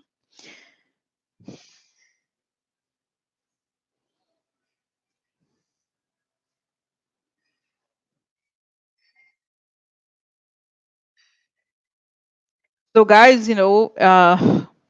she works closely. She works in the I think on the same floor as what's his name, Mnuchin, or there's something where she's has some contact with Mnuchin, and all she's doing, I mean, it can be all, but the main task that she has is to make a list of the people that are being investigated. They are being kind of like, it's almost as if there's a secret list of people whose transactions are watched. Okay, so she keeps track of how do I say this? She keeps track of the names. Okay, so it's so anyway, so as I was gonna say, she keeps tracks of the names of people who are being, it's not like they're being investigated, they're being watched. Okay, so this is interesting. And by the way, guys, if you're having trouble with the broadcast, just refresh. Okay, I'm still here, I'm not seeing anything different. So, please refresh. Okay. Okay. So anyway, so I was gonna say, as I was saying before, okay, so I see her looking through all these documents, making notes, and what it's like. I feel like the FinCEN has a list of, oh, this is right, red flag transactions. They have a list of red flag transactions, and it's a lot of it is Russian nationals and Russians. So her role there is to keep bar, and unfortunately, this is a bar, to keep this list, and she's handwriting the list, okay, on a piece of paper, because she, clearly it's, I don't say it's illegal, I don't know if it's legal or illegal, whatever, but she's giving this list to in a piece of paper to her dad. I think her dad or her, they are gathering this information. So I do think she has a role there that's not necessarily to do this, but that's really why she's there. Okay, she's a loyalist. They know she's a loyalist, and she's going through these files. Okay, I think I see printed files. Okay, files about these investigations. Okay, so that's what she's doing there. Now, let's now ask for the son-in-law working as wife, because you guys, now that I'm thinking about this, it's clear. Obviously, I mean, they don't have to recycle, but there she is as a FinCEN, which it connects to what I was saying before, that the financial, and they know it. Finances is the best way to catch them. Okay. So this is like she is telling them what the evidence what is the evidence that exists. Okay. Okay, so and right now I don't feel like she's messing with the files or anything. She's just making a list of all these people, keeping track of what the FBI asks for, because I think all these law enforcement agencies, even banks, they provide information to them, and also, so that's what it's suggesting. Okay, now okay, next is okay, the son-in-law. So he's at the White House council. What is he doing there? Okay, what is the son-in-law doing at the White House as House counsel?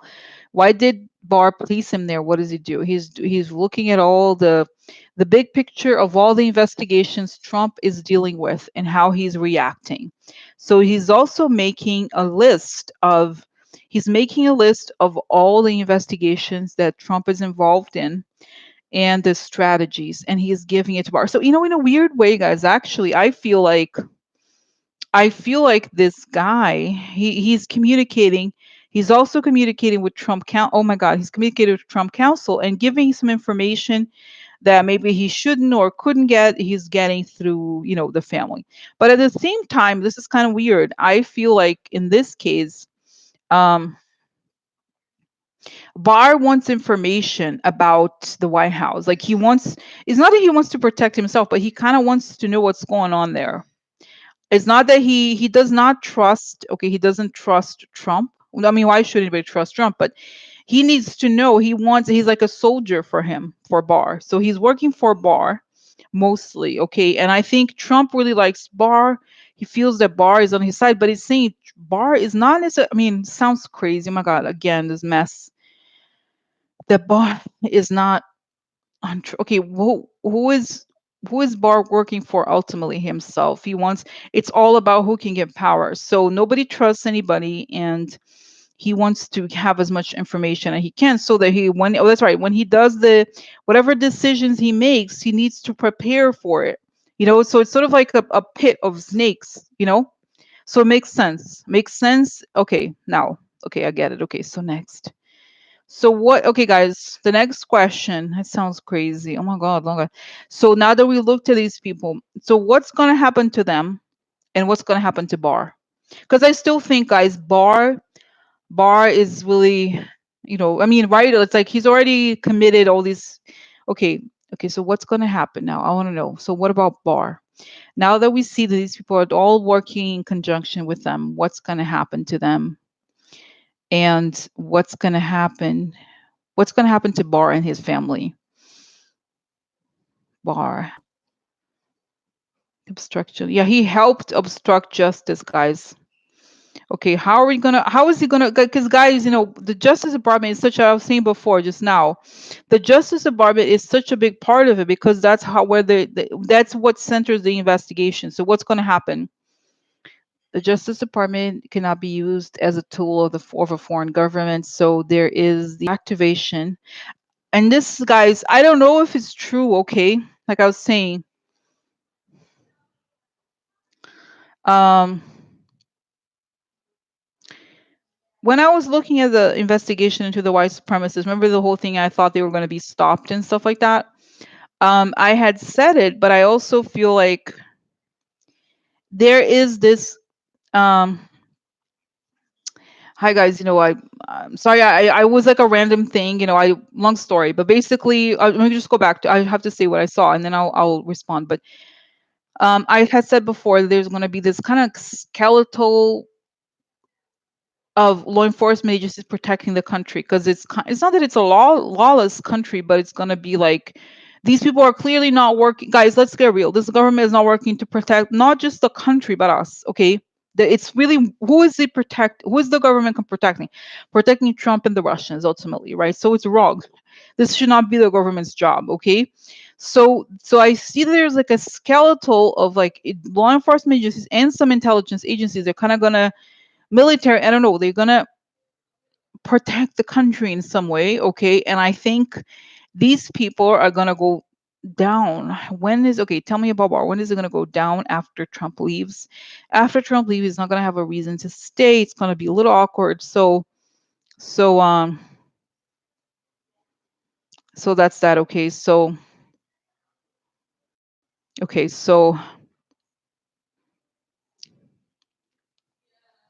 yeah, so now, yeah, so this is it. Okay, so this is not gonna, yeah, I just feel like there's gonna be a moment. It's gonna take a while to prosecute these people. But I think eventually they may be prosecuted. Okay, but it's just gonna be like things are gonna be halted from the Trump administration, and that's it. And I think it's gonna happen later. So, and I just want to say, if you guys just arrived, okay, I've already done most of the questions because I'm doing the questions in the order in which they were posted on Patreon. So I'm not gonna, just make sure you look. It's a long list. So if you're mentioning a question that's on the top, that means it's at the beginning of this video. I'm going to eventually post the timestamps. So that's it. I'm not going to I don't have time to summarize it, as you know. Long story. I'm sure you understand. So just go back to the list of questions, and it's kind of roughly very much on the listed in that order. Now, the one question that I'm remembering that I didn't do, and I feel like I don't. It's not mentioned here. Let me see, guys. It's a question about Pence. Pence. Somebody asked about Pence, and I wrote it down. And I'm surprised I didn't. Let me find it here, guys. I'm surprised. Where is it? Oh, what is the original? Okay, posted. Okay. Oh, that's right here. Okay, so oh, that's right. I didn't see this one. Okay. I skipped it.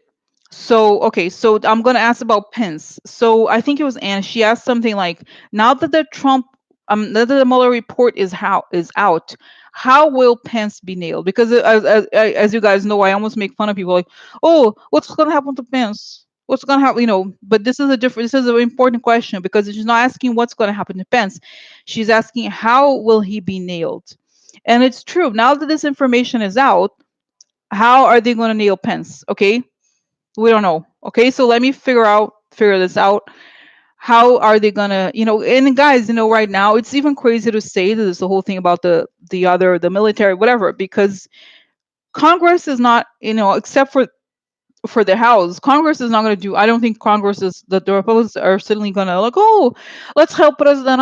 Let's get him down. No, because they're going to be prosecuted. So how is Pence going to be nailed? And remember, guys, recently one of those readings I did this past week, I looked into Mitch McConnell, and I remember asking him, Mitch McConnell, why, like, if I were a Republican, okay, theoretically speaking, it makes much more sense to keep Pence going, right? Why can't they? This is a theory, okay? Why can't they just get rid of Trump and then have Pence be president? It makes perfect sense. They would still have a Republican government. They would still do these things.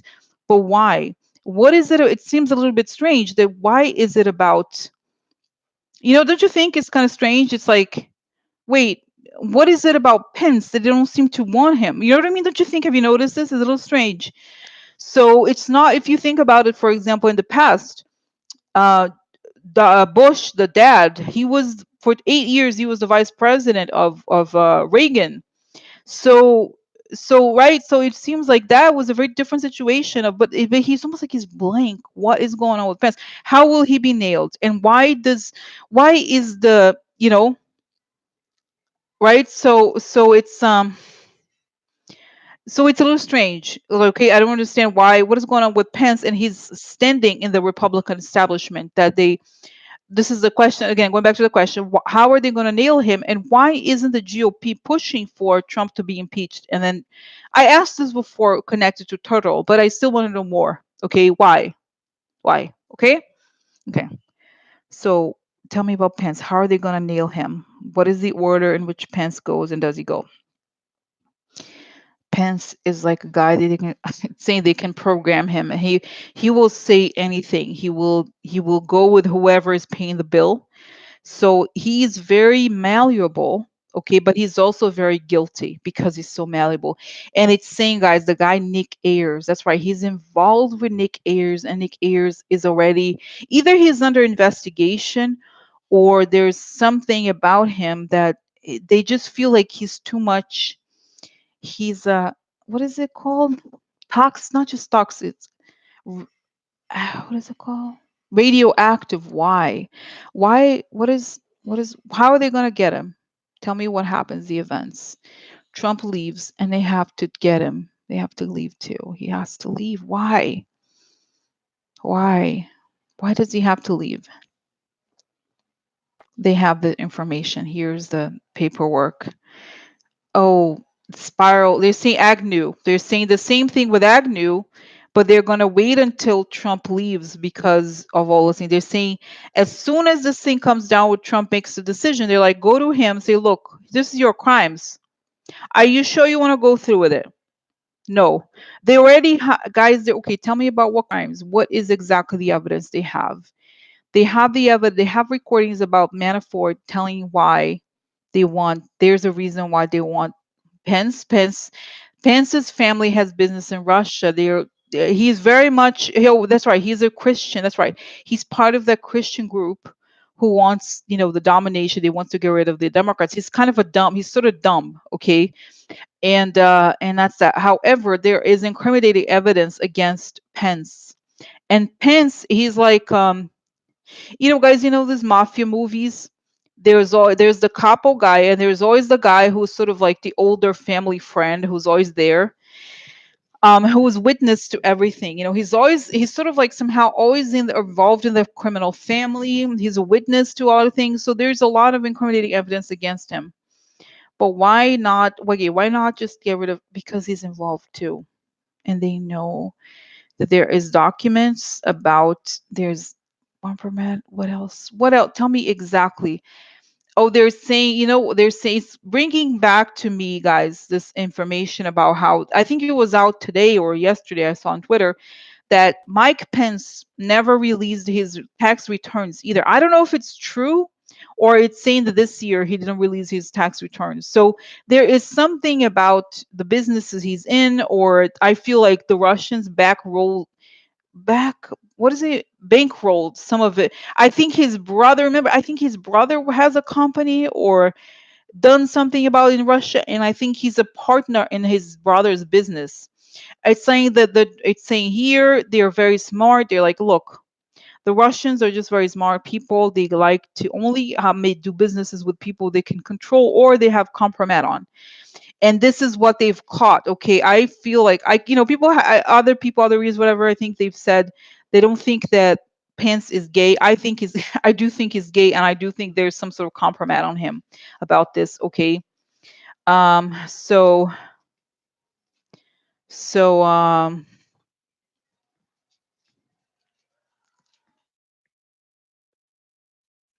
so anyways, so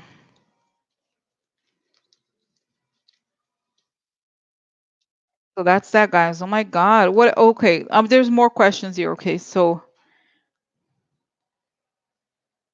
Oh, that's right. Netanyahu investigations. There's another question. Teresa asked about. Teresa, I have actually done the reading. In this reading, I discussed how those polls are fake. Okay, and the thing about the people. Oh, this is right. There's the question about the ABC poll about how Americans don't want impeachment. That's right. They're against impeachment, but then they don't like Trump. What's the truth here? How does America? Just see here. How does America feel about Trump being impeached? The truth. What is the truth?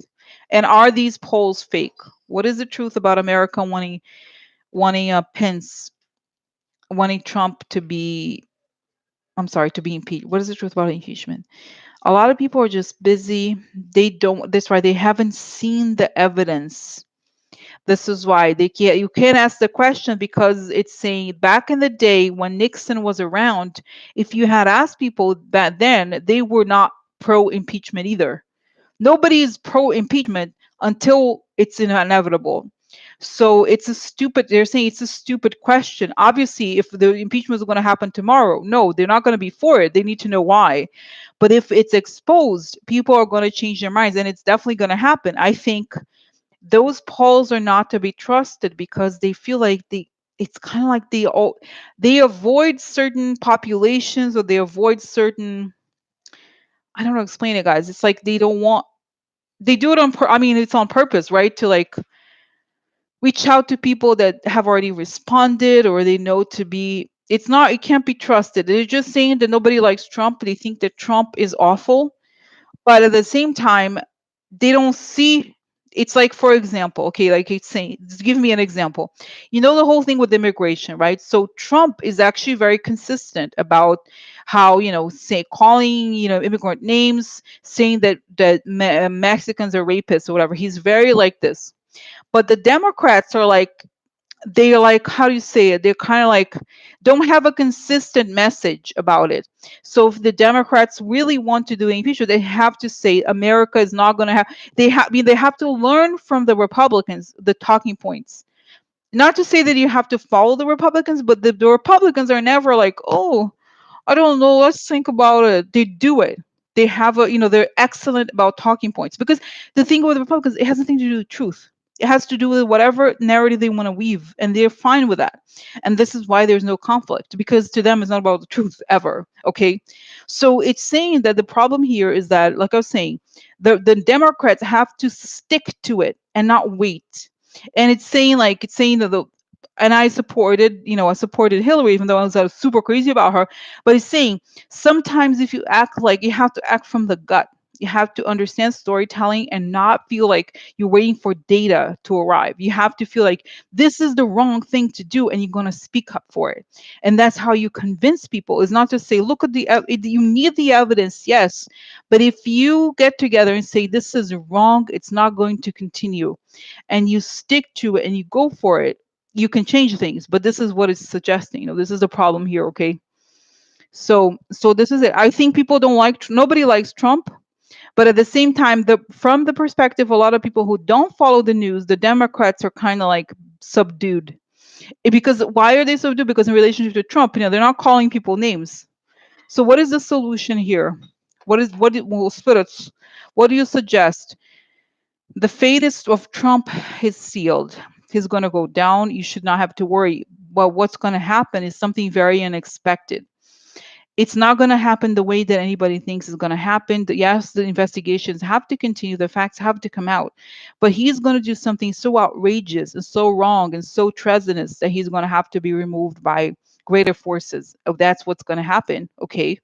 But that's it, guys. Okay. So because they're saying nobody was prepared, nobody is prepared. It was a coup. I mean, it was a coup in so many ways, okay, but at the same time, for a long time, a lot of the things that the Republicans did were considered they were acceptable. Also, because there's so much money in politics, that a lot of wealthy Republicans, the Koch brothers and others as well, they were able to buy the public opinion because they had all these think tanks, they had all these things. So it's something that's going to happen. It's like he's telling me that Trump is giving me this image of a fruit, rotten fruit. When rotten fruit drops, when fruit is rotten, it drops from the tree. There's nothing you need to do about it, okay? So it's going to be like that. But at the same time, it's going to necessitate and the spirits are saying like we worked hard to make this guy go down. I mean, it's saying that it's destiny. It's written in the history books or whatever already that Trump is going to go down. There's no way that he was not going to do the whole thing. It's not going to be full. It's not going to be completed to the extent that they wanted it to be completed, but it had to be a lesson in development. He does not. I know I know it sounds like you can't believe everything that's happening, but and I hate to say, I almost hate to say this. They're saying we're gonna save you. We're gonna the survival of Trump is like it's not in the cards. They're saying it's not in the cards. It's not in the they're not gonna survive this for several reasons, but they think it's like there's a spiritual component to this that he's not it's not karma, guys. I just feel like there's divine intervention, honestly. I really do believe it. There's divine intervention and that Trump is almost like he's done this before in his life. He how to say this? He puts himself, what is it called? He creates circumstances that work against him in the end. Okay. He's too afraid. He's too ultimately, he there's too many people that control him, like the Russians and some of the North Korea, all of it. So when he realizes that he doesn't have like thousands, millions of people who love him, he loses interest. Okay.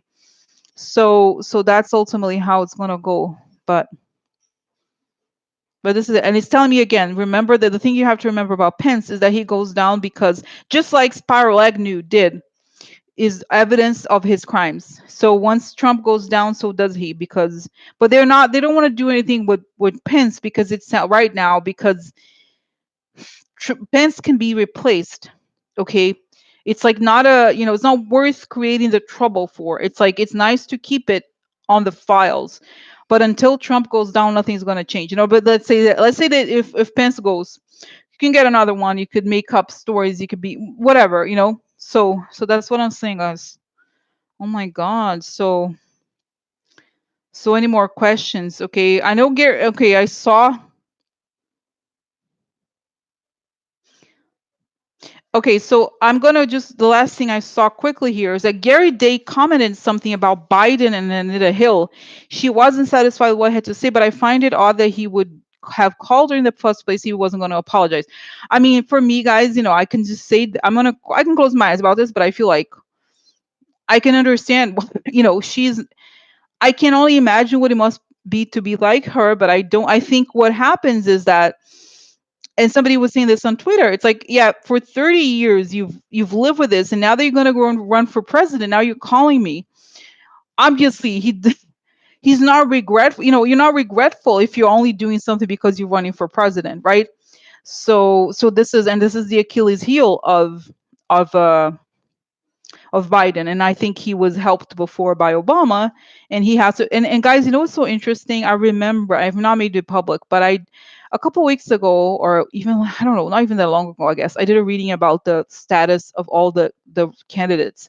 And I remember looking at Biden and showing that he would eventually give up because of the women stuff. And now it's making a bit more sense with the Anita Hill stuff, that he loses he kind of the stuff goes back to bite him. And by the way, I actually really love the ads that he put out. I thought it was great. I thought great. Finally, all the Democrats are saying this horrible things. I thought it was great. I really love the ad, but I can totally see the issue with Anita Hill. Okay, so this is it. She's like, I feel like, where were you all this time? Why now? Right? Why couldn't you apologize earlier? You know what I mean? Like, for example, if you've done something, like I remember I was close to I had an old friend. I was like, oh, I want to reach out to her, and say we're friends again, whatever. So we're friends again. It was a long time ago. But if I had done this because I wanted something, that's not apologizing. That's an agenda. You know what I mean? Like if you need to apologize because there's basically it's a transactional thing when you want to apologize because you're going to get something if you apologize, right? So it makes sense that from Anita Hill's perspective, it's not an apology. It does not feel like an apology, and it doesn't, right? So not to say, like I was saying, that he does not have good qualities. He does, but he has a lot of other issues as well. Okay, So that's the, oh my god, guys, any more things? Oh my god, look, because today was on a big roll today, huh? It was kind of amazing. I should do this more. I feel like sometimes I know I sometimes go back to cards and everything, but it's actually really good when I have a lot of questions, because in a way having a lot of questions doesn't let you kind of linger or have doubts or anything. Okay, so so interesting. Okay, so any more here? Okay, so wow. So let's see here. Okay.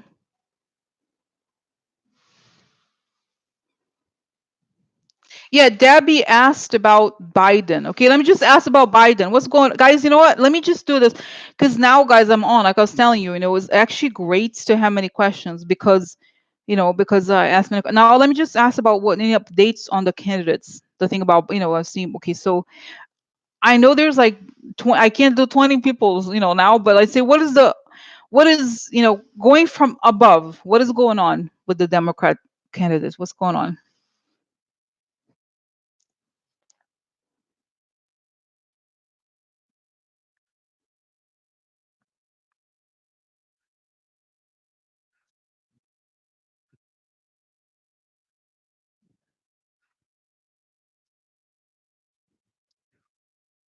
So it's saying here, guys, interesting. So I see from above, like, imagine if there's like everybody, it's like a little islands, okay? Lisa, go back. I've already done an extensive reading on this. Okay, please go back to the list, and you're gonna have to go back because I've already done this question. I'm not gonna summarize it for you. Just have to go back. Okay, it's towards the probably 20 minutes in or something. So anyway, so it's a long story. This whole thing with the guy of the Coast Guard. Okay, but let me go back to this thing with the people in the Democrat thing of the field. Okay, so it's islands, little islands. Okay, that I was saying, the little islands, and I see from above. So then, and I've done like hundreds of questions. So it's basically, I just want to say, if you arrived recently, just go back to the list of the questions. It's done pretty much in the order in which I posted the questions. So just kind of skip. I'm going to post timestamps, but right now I'm doing pretty much the last question, which is about the Democrats. Okay, the Democrat candidates. So just a quick look, because I people were asking me about Anita Hill and Biden. So I just want to say this. I see this too. There's several little, almost like a little floating little islands, okay, of the candidates. And I see Buttigieg and Bernie kind of together on the same island.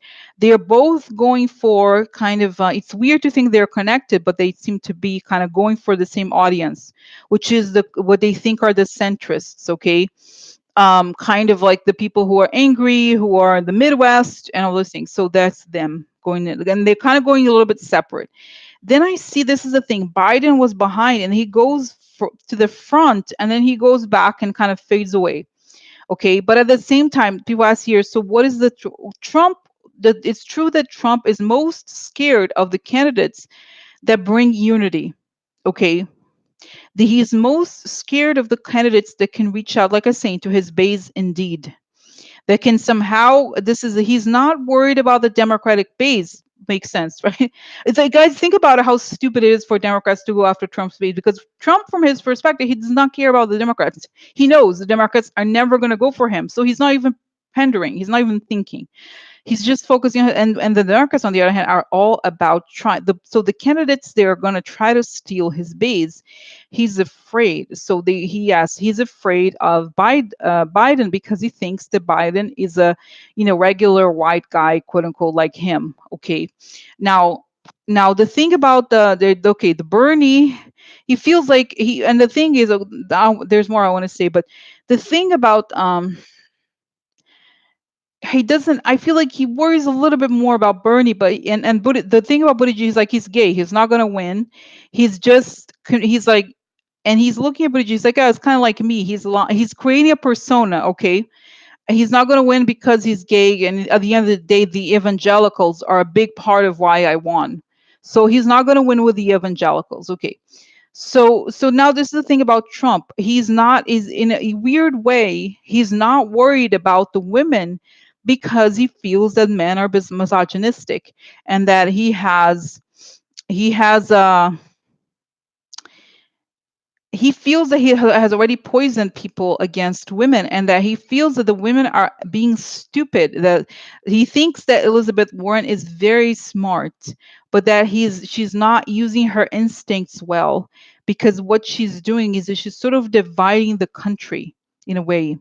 She's saying that there's something wrong, like for some reason he feels that the women are, the country is now kind of turned against women, and that the women are too technical, or they're divisive, or they're saying that the women are making a mistake by pointing the fingers at the men, and that this is, he's not even worried, he's not worried. Okay, now the thing, and then I see, guys, I see, and this is, maybe it's my own bias. Okay, I feel like then Beto is kind of hidden, and then he jumps up, he goes up, and I don't know why. He kind of suddenly explodes. He's kind of quiet now, and I think, what about Kamala?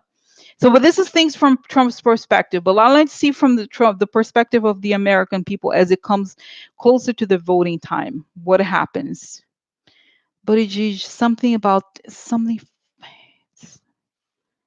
I think that Biden is going to be leading for a while, okay, but something about, there's going to be more stuff, and there's a lot. The thing about Biden too, is that the Trump people or the Russians or whatever, they're going to go after him in a hard way. Okay, they're going to exploit this thing with Anita Hill. They're going to exploit. They're going to exploit the thing with the African American community. Like, you know what I mean? They're going to exploit his weaknesses really well. And he is not, because he's not. The thing about Biden is, like, he's very charming, but he's not very. How do I say this? It's not that he's not smart. He's not very cunning. I don't know how to explain it. It's almost like he doesn't smell that, he doesn't see, he's not a fox. He's not the person who can see the situation, whose situation changed, and he's used to being in the world where he was so popular because of Obama. I mean, remember when he was, like, so friendly with Obama, his son died, the world loved him. It's like he comes from that world. He doesn't understand how things have changed. So he, for a long time, he keeps going, and I think he's sort of ahead, but something about the women stuff kind of gets to him, and he just starts to feel like it's not right. And I think he may, why I feel like, guys, I see Kamala, he tries to get Kamala Harris as his VP, and she turns him down. I think she turns him down. And but I think, is that in a weird way, it feels like a little bit like the proof, like he thinks he's a nice person, he has good values. I really like his ad, okay, but I feel like he lacks the, I don't want to say work ethic is not right, but there's something like the kind of, it's like he has to have sharper knives. That's my sense, and he doesn't have sharper knives. Okay, so this is my sense. Okay, then things, yeah, I just feel like things gonna change, scatter. There's gonna be okay, when the dark stuff comes out about Trump. This is maybe this is, remember I said before, there's the explosion. When the dark stuff really comes out about Trump and Trump leaves, I think it's gonna be awkward for Buttigieg and Bernie, because they're not, especially, I think, I don't know, they're not gonna be down with it, or they're gonna be like kind of supporting Trump. I don't know how to explain it. There's something where where they're, how to say that, the way they have acted thus far is going to make them look bad, because they were sort of like making excuses, for like a lot of things or whatever, and then like they just kind of fade away. But it's not going to be like really, I don't know, it's not going to be like a, I feel like when this whole thing happens, it feels very natural when it happens. Okay, and I feel like the women, yeah, I just feel like it's saying also the people who come out now, who are out and, out and about, and the newspapers are actually going to suffer, because there's going to be a huge difference between now and towards, let's say, April of 2020, or whenever, I don't know when the, finalizes the candidate, I don't know when exactly, but it's going to show that it's like, it's going to be the world is changing very fast, and it's going to keep changing faster and faster. So that's it. I think it's going to be and I think the problem with these people that are, that are up now, even Biden and the bees, Bernie, Biden, and the Buttigieg, they're playing the old media game. And once the whole thing goes down, they're not going to be, because those people are kind of like they're using the prejudices in a way, kind of like they're kind of, I do, I like him too, but I feel like he's almost like he's a little bit naive almost. It sounds like a weird thing to say, but he's like he this it's a weird thing to say, but I feel like people need to get their knives out. He has to have more, I don't know, explain it. It's a weird thing. I really did like the ad very much, but I get it, okay? So this is it. They're saying don't worry about it. It's like there's a river. It's showing there's a river. It's almost like it's saying it's like these people are like almost like they have these floating things, okay, made out of like, the packing material. What is it called? Those like plastic, what is it called? Not sponge. Those things that are like, I forgot, the floating, in Portuguese, isopor. It's the thing that that you can float on, okay?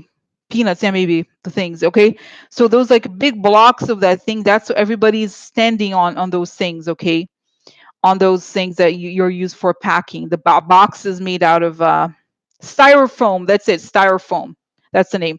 These are styrofoam islands, okay? That everybody's floating on their own styrofoam island. And what happens is that suddenly you have the rapids, okay? They're like, oh, the river is kind of, they feel like they know the river, and certainly there's rapids. And then, like, whew, people fall, okay? The people, this is why, the people that were counting on the river being the same as it was before, they fall. They lose balance, okay? And the people that are kind of like, they were watching, because the people there, nobody's paying attention to the media. Like, even the media is kind of like not giving, how every day, oh, Buttigieg is leading, or Biden is leading, or Bernie is leading every day. Like, wait, what? But they're declaring victory. But the people that are not being declared as victorious, they're kind of like, they have to be like, they're looking out for opportunities. And this is how they may win, because they hold on to this styrofoam island and they survive. You know what I mean? So it's almost as if those people are not end up being prepared for that. So this is the how it shifts, okay? So what should we know about the 2020 elections and other candidates? What should we know? Oh, we feel like we have the right.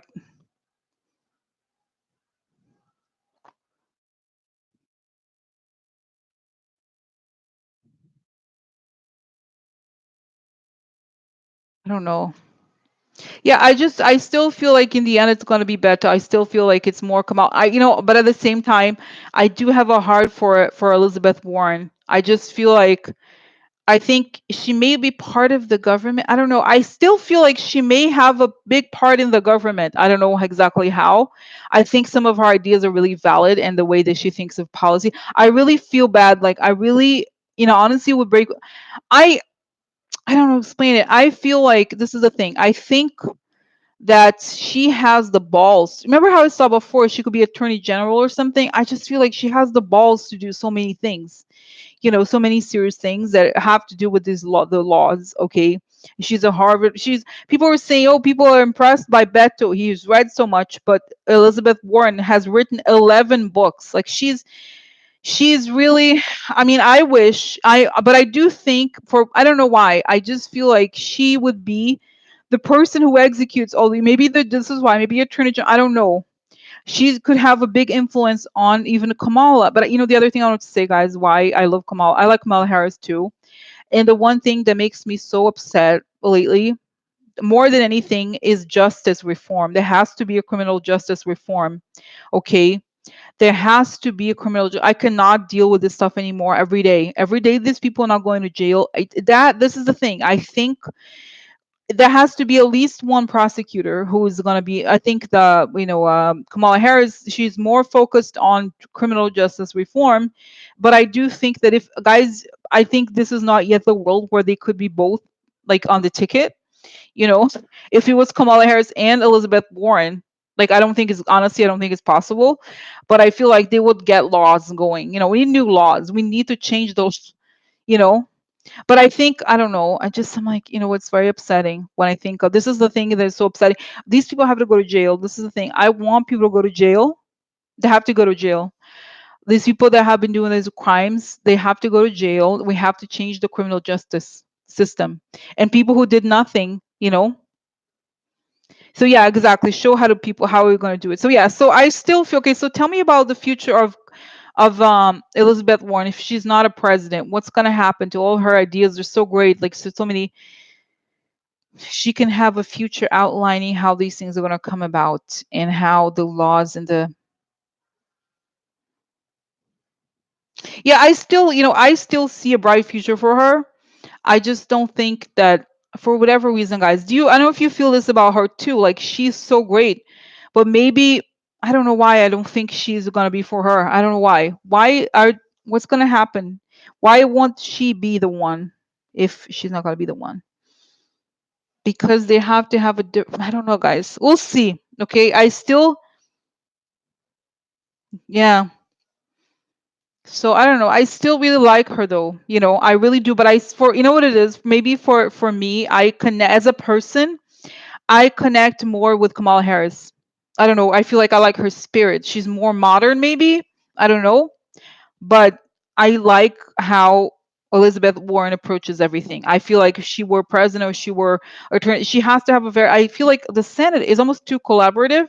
Like she's a legal scholar. She's a strategist or something. She needs to have more power than she does now. Okay, but I don't know. So yeah, the White House. Yeah, I don't know. Just like, oh my God. So okay, guys. So wow, this is crazy, huh? A lot of 2 hours and 20 minutes. Can you imagine? My questions. My questions. My questions. Wow. Oh my God, guys, this is crazy, huh?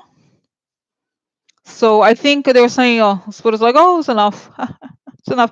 Because if you just arrive, guys, you know what happened? I had my cards out at the beginning, and I spilled milk on the cards. So I couldn't use the cards, and initially I did want to mostly do the visions, but then I spilled milk, and the spirit's like, "Oh, we did it on purpose. We don't want to use the cards now. No, no." So I feel like it's nice, to have these sessions where it's all questions, right, like this, like big questions, right? And I think it's like I got so much out of it. I'm so energized, which is a sign. It's a sign that it's working. You know what I'm saying? So this is it, guys. Okay, so wow.